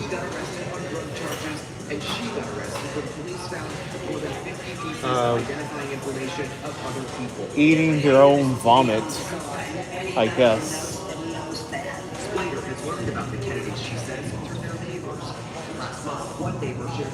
Probably not the best analogy, but that's all I can think of. Alright.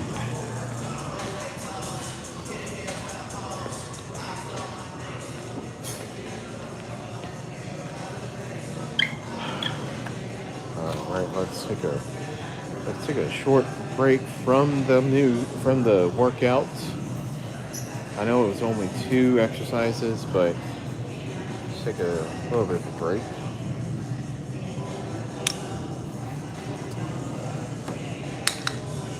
I'm just gonna get all of this cable mumbo jumbo sorted out, and we'll be on the way.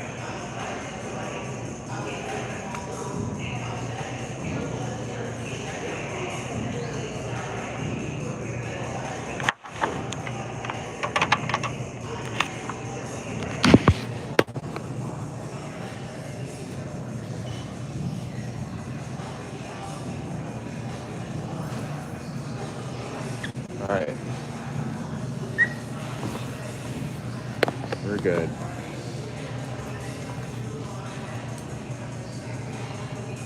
I'm just gonna hold this with my hand here. Yeah, there's nothing else I can hold it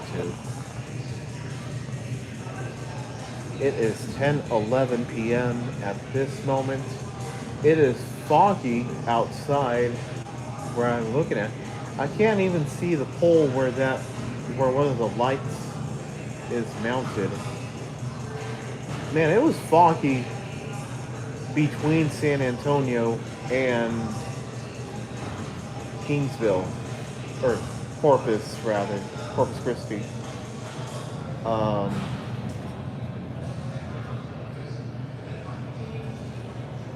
It was foggy when I was driving during like 3 a.m., 4 a.m.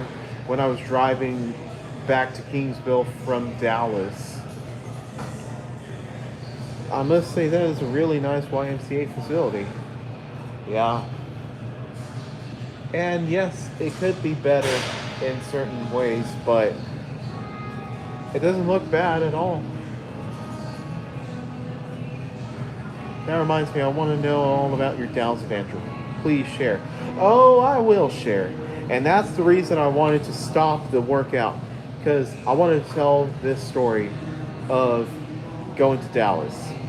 So, I told everybody that I knew in Kingsville, hey, I'm gonna go for a concert in Dallas on the 19th. I'm gonna be driving from Kingsville to Dallas. I found a chair to hold this phone. But yeah, I told everybody. Then, I got off that stream and I let you know that I was gonna go to Dallas, and I traveled to Dallas. Indeed. So I woke up at about 7:30. I gotta say, during the stream on KBNJ, they were playing a song from Passion called "One Thing Remains," which is a song from 2012. I'm not gonna lie. After heading to my room, that song made me feel a little bit depressed, bittersweet. I didn't necessarily cry. Maybe I did, I can't remember. But I felt a little bittersweet from that song called "One Thing Remains," knowing that it's from 2012, and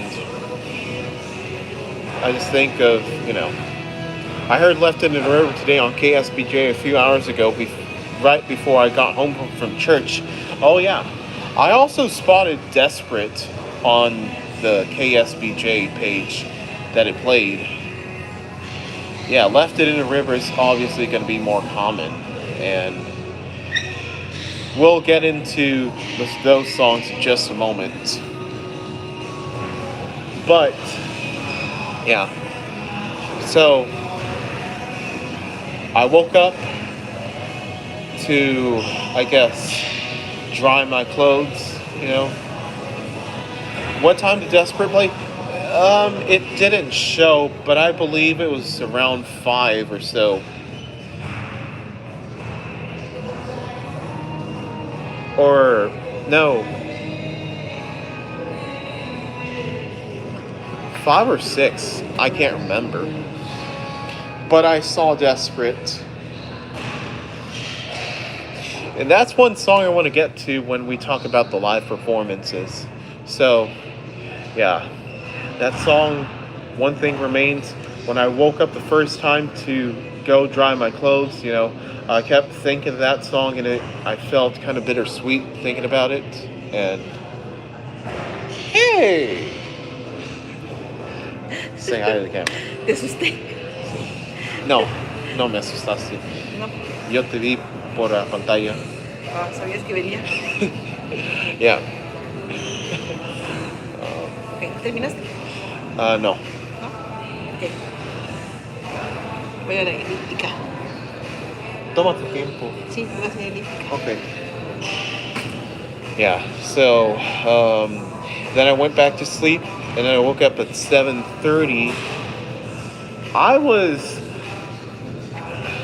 I didn't know what to expect when I got to the Bomb Factory. That's the name of the venue, the studio at the Bomb Factory. That's where she performed. So I woke up at 7:30, and I noticed that some of my clothes were not dried. And then I dried them again, and then at 9 I departed. I didn't have anything for breakfast, just fruit. Just straight fruit. My gas, was filled up.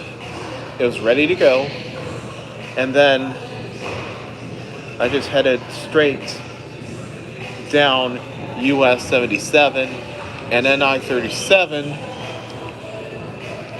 And we went for 5 or 6 straight hours down to Hillsboro. Or no. First, I stopped in Taco Bell to go to the bathroom. That's my only stop. And then I stopped again at Buc-ee's to go fill up at gas in Hillsboro, which is just before the I-35 west and east split. I, of course, went to I-35 east. Okay, so went from I-37 down to San Antonio, One of the exit signs says Carolina and Florida, which I'm thinking that sign predicted one of the Stanley Cup Series. So, while I was in San Antonio, I had class via Zoom. So, I had class there, and I just carried on with my life, you know. Of course, I took some photos, I will admit. San Antonio, Austin, Waco, and of course Dallas. And then drove through. And then on our way to New Braunfels, there was a 20-minute delay, I think, which had us wait and go at like 10 miles per hour because they forced us to merge into lanes because they were working on another lane. And then also, there were some more delays along the way, not just there, but in other places. Then, of course, I passed through Austin, San Marcos, and then Austin. I continued on Austin. One side of the freeway on I-35, by the way, from I-37 to I-35, I exited in San Antonio onto I-35. Then I got to Austin. One side of the freeway they had closed, but it didn't affect traffic, actually. But they were working on that side, that would be northbound. But traffic was not affected, at least for me. And then, I stop at either Round Rock or Cedar Park, whatever it is. But I stop at a Taco Bell, quickly go to the bathroom, and then head down and do my business to Groove. Back onto the highway, onto the freeway. And then I go through, and most of the area outside of Austin looked pretty populated. Sounds like a never-ending nightmare we call Houston rush hour traffic. Yeah, the difference is there's road work done. In Houston, it's already baked in, at least on 59, because of the mandatory reduction of lanes. I'm not sure why that happens, to be honest. Yeah, because in Houston, those lanes are already permanently reduced. At least on our way to New Braunfels and other places, there was some sort of lane closure that they had to do to work on stuff, and then just,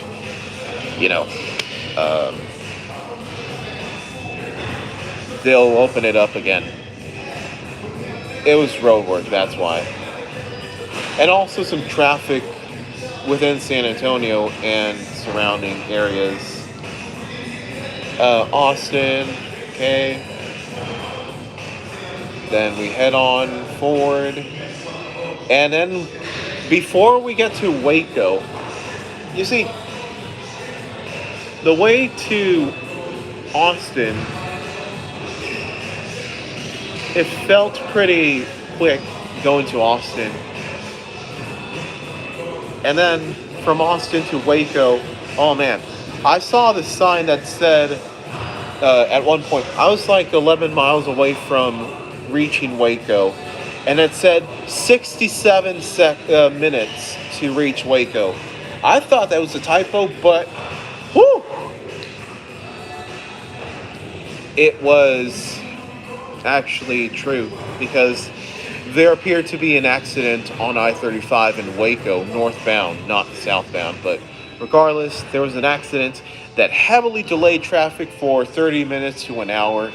I saved myself some time by going on the frontage road exit, but I had to wait like 30 minutes in traffic in order to exit onto Loop 340 and to get onto Highway US 77 and get back to I-35 and into main traffic.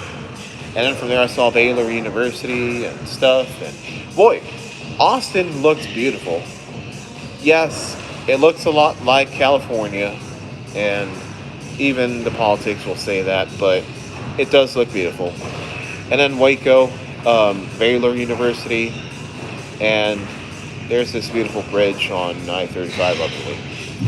I'm actually trying to follow your journey using Google Maps as you tell it.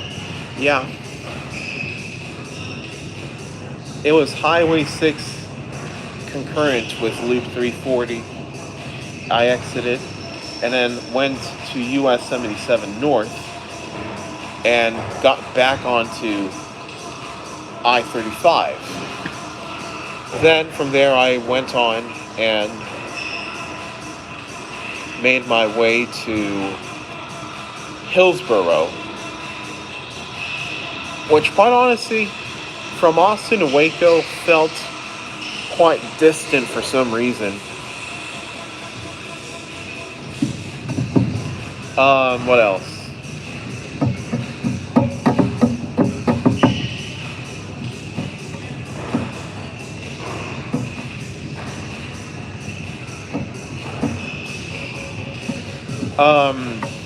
So I head on.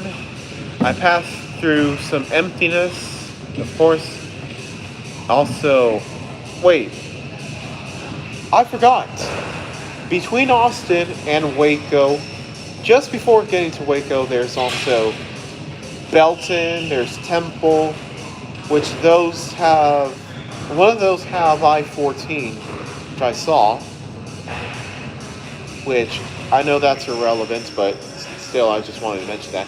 Then I got back and passed through Waco and then made my way into the city of West. It's a place called West, and it's in Texas. So yes, West Texas, even though it's in North Texas. What else? So I passed through there.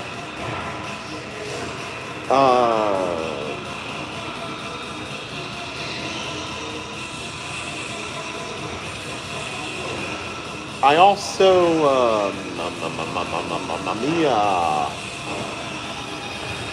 I'm trying to think. Okay. So then after all that,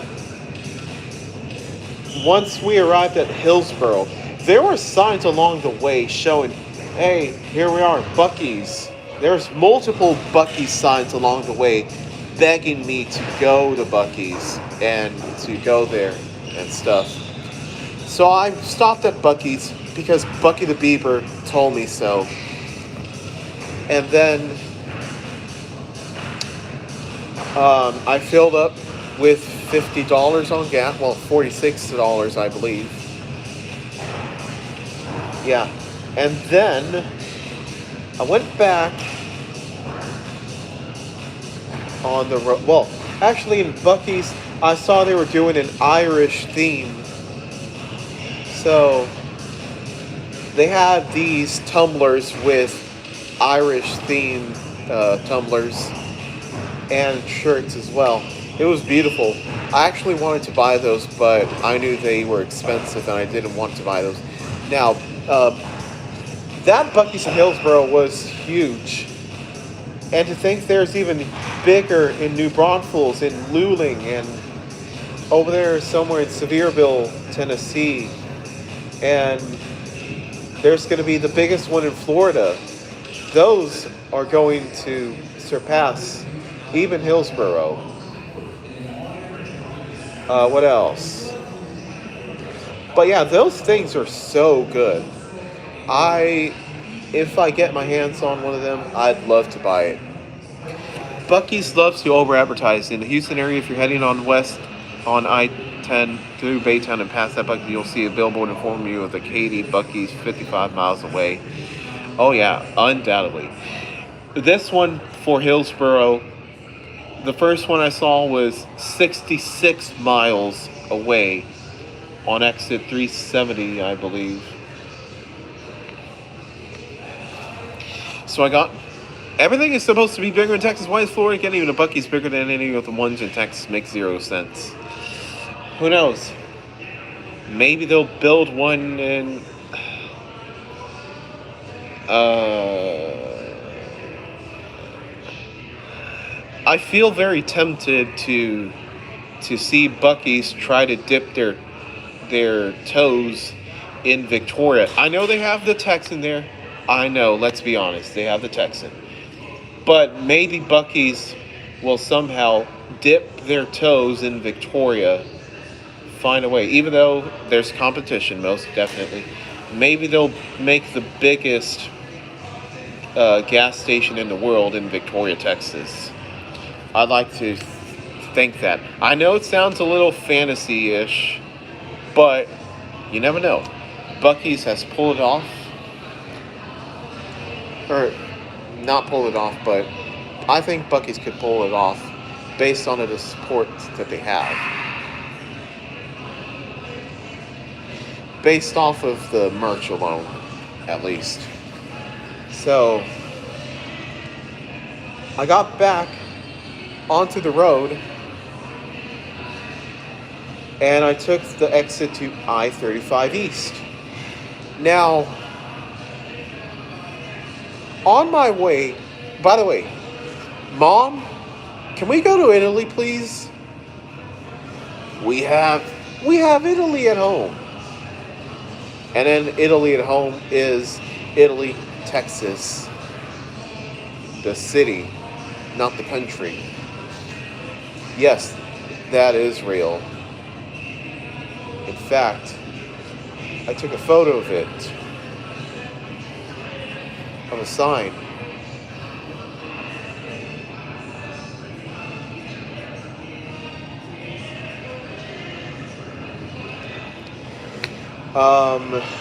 But yeah, I posted that meme on my YouTube members page. If you want to check it out.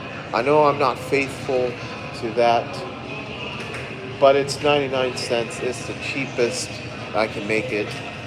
So, you know, if for those of y'all who are not a member, you can check it out if you like. But I also posted it on X. Mom, can we please go to Italy? We have Italy at home. Italy at home, Italy, Texas. What else? So we arrived. Funny enough, Dallas from the split is 59 miles away. And boy, when I tell you that Dallas, at least downtown, looked way better than Houston. No disrespect to Houston. I actually love going to Houston. But Dallas looked even better. The downtown area, the area approaching the downtown, the I-35 freeway was so beautiful and modernized. It looked pretty heavenly, I'm not gonna lie. I really enjoyed driving on I-35. And while I was driving on I-35 and I was driving in Dallas, I had my phone playing with my AirPods on. I was playing I Want to Know What Love Is while I was on in Dallas. I-45 North is so close to where you were at that time. Yeah. In fact, when I got there, to get to the bomb factory, I had to cross over I-45, or cross under I-45 and get there and find parking and eventually get to the location.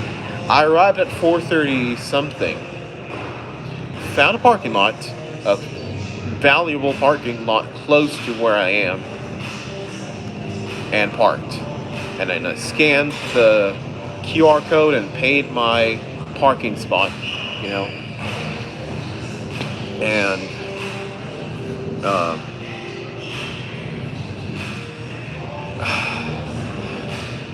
and then I go and then look for something to eat. I look for something to eat. I could only find Pox and Beneficia coffee shop which sells coffee and croissants and desserts. I got a parfait and a croissant. That's all I got. And then I found out there's another shop where I can find food. I decided to go with something lighter, but they gave me spaghetti. They told me that they could give me spaghetti or pasta in general. I chose spaghetti with pesto sauce. But point is, I got a grilled chicken with a house salad. Then, after I order and I get the house salad, I realize, oh no, my wallet, where is it? And then I realize my wallet's missing. And then I look everywhere, and I couldn't find it. I thought, oh no, my mom's gonna kill me, for sure, because I lost my wallet, you know. More of that in just a moment. After all that driving, I can imagine you would be extremely hungry. Yeah, in a way, sure. Not as hungry as I could be, but yeah, in a way, yes. Oh, before that,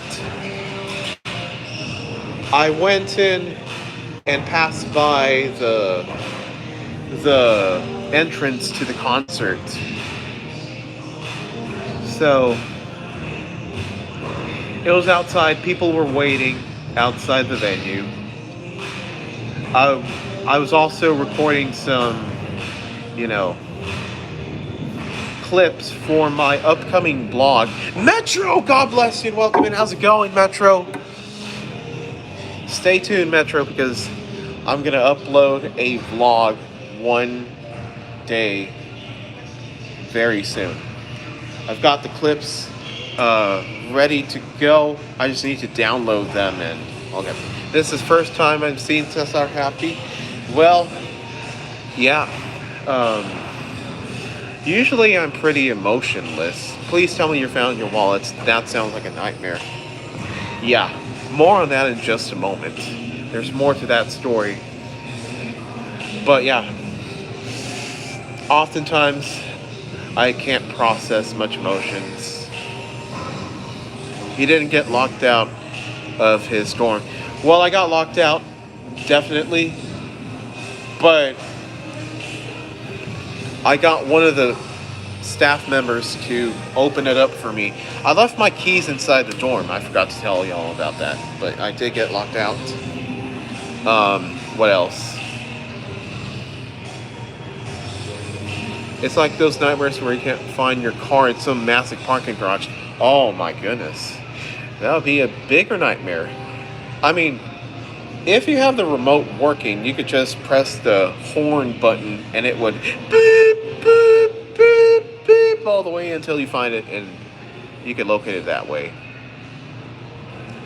Anyways, I was at the entrance to go inside there. I hovered back and forth. Bro, imagine locking yourself out of your car with the keys in a cup holder. Oh, I almost did that. But thankfully, I didn't lock it completely. I only locked one door. And I was able to get back in. I also almost locked myself completely out of the truck with the keys inside. Oh my goodness, can you believe that? I actually locked my car key in the truck once. Thankfully, I was just around the corner from my house and not far away. Oh man. I think someone in Baytown, I think he told me once, they had to, they locked, I can't remember who it was, but they got locked out as well and had to, oh man, that was terrible. I think that was your story, I think. Maybe not. That pales in comparison when I lost my car key in Baytown while attending a racing event. Yeah, that's the one. Oh man, that's a nightmare. Losing your car key, one of the worst things that can happen if you're away.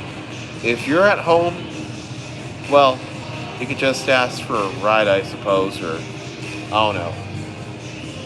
But at least you're at home. If you lose your car key while away, you're doomed. You're doomed to eternity until somebody sent by God, of course, helps you out. But yeah, that's scary. That almost happened to me, I'm not gonna lie. And if that happened to me, I wouldn't be here in Port Lavaca. Kaiser. Oh, that's the German. That, yeah, Kaiser is something they use also in German. And that's more or less the thing in Latin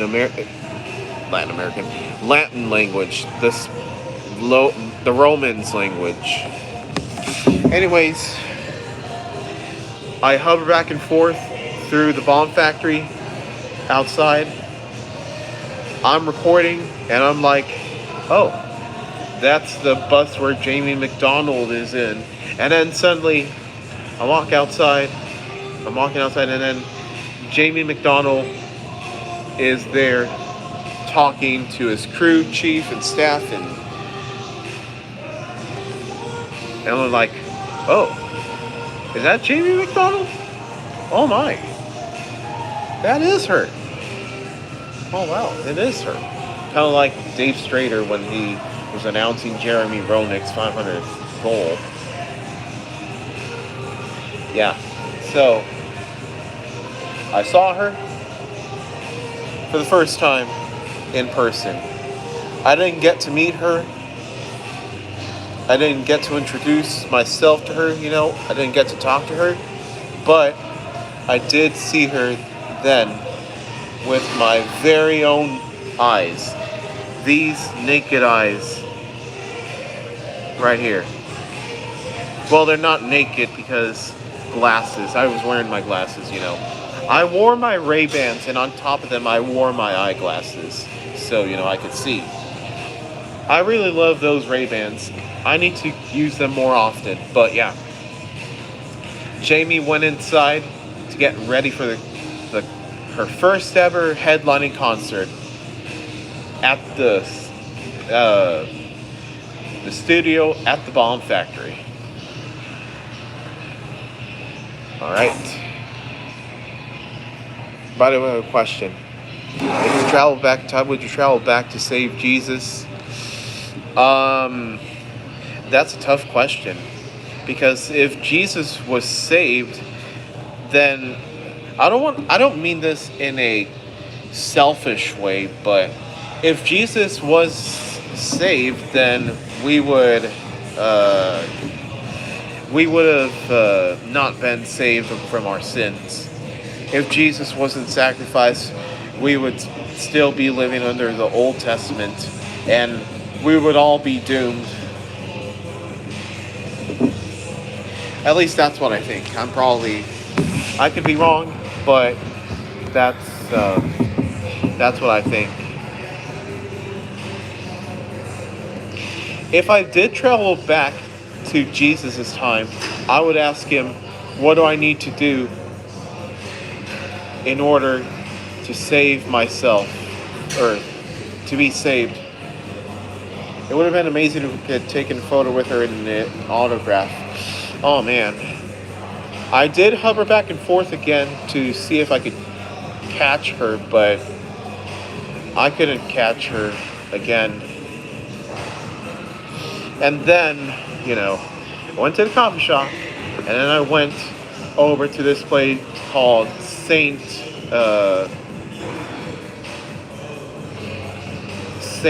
Pete's Dancing Marlin. I think that's what it's called.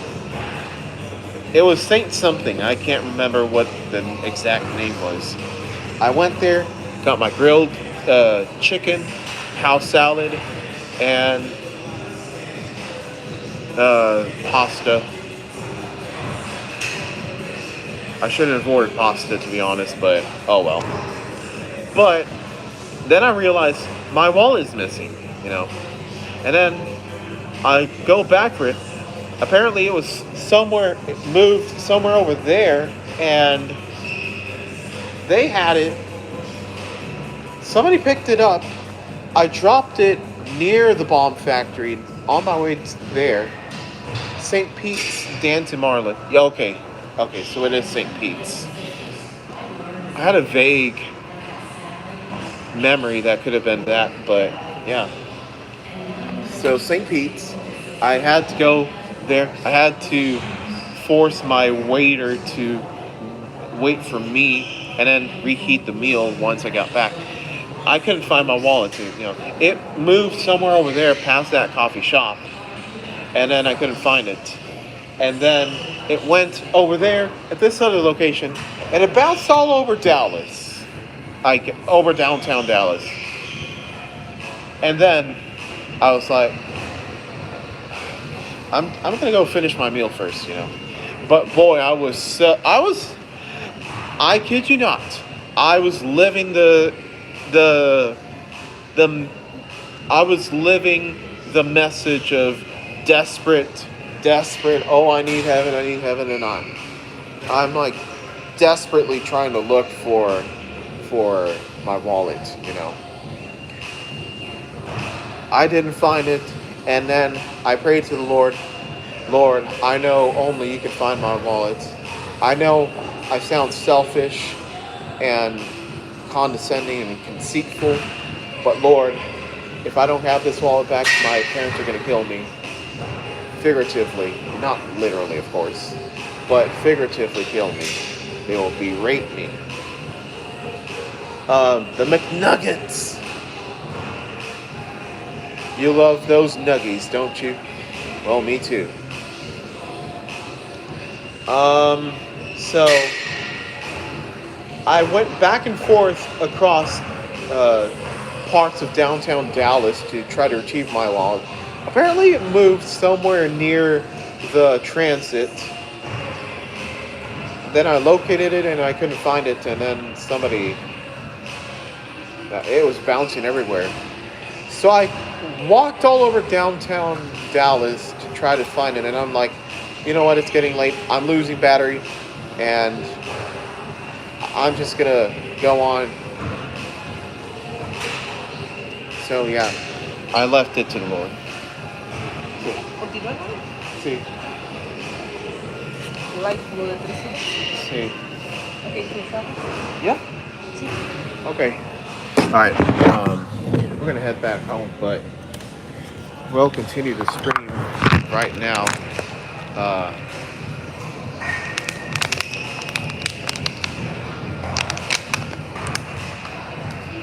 We're still gonna be live right now. Just trying to get this. Mira, tiene para cargar mi teléfono. Yeah. ¿No olvidas nada? No.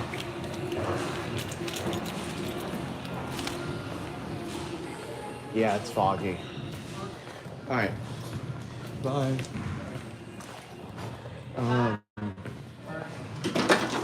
Look at how foggy it is outside.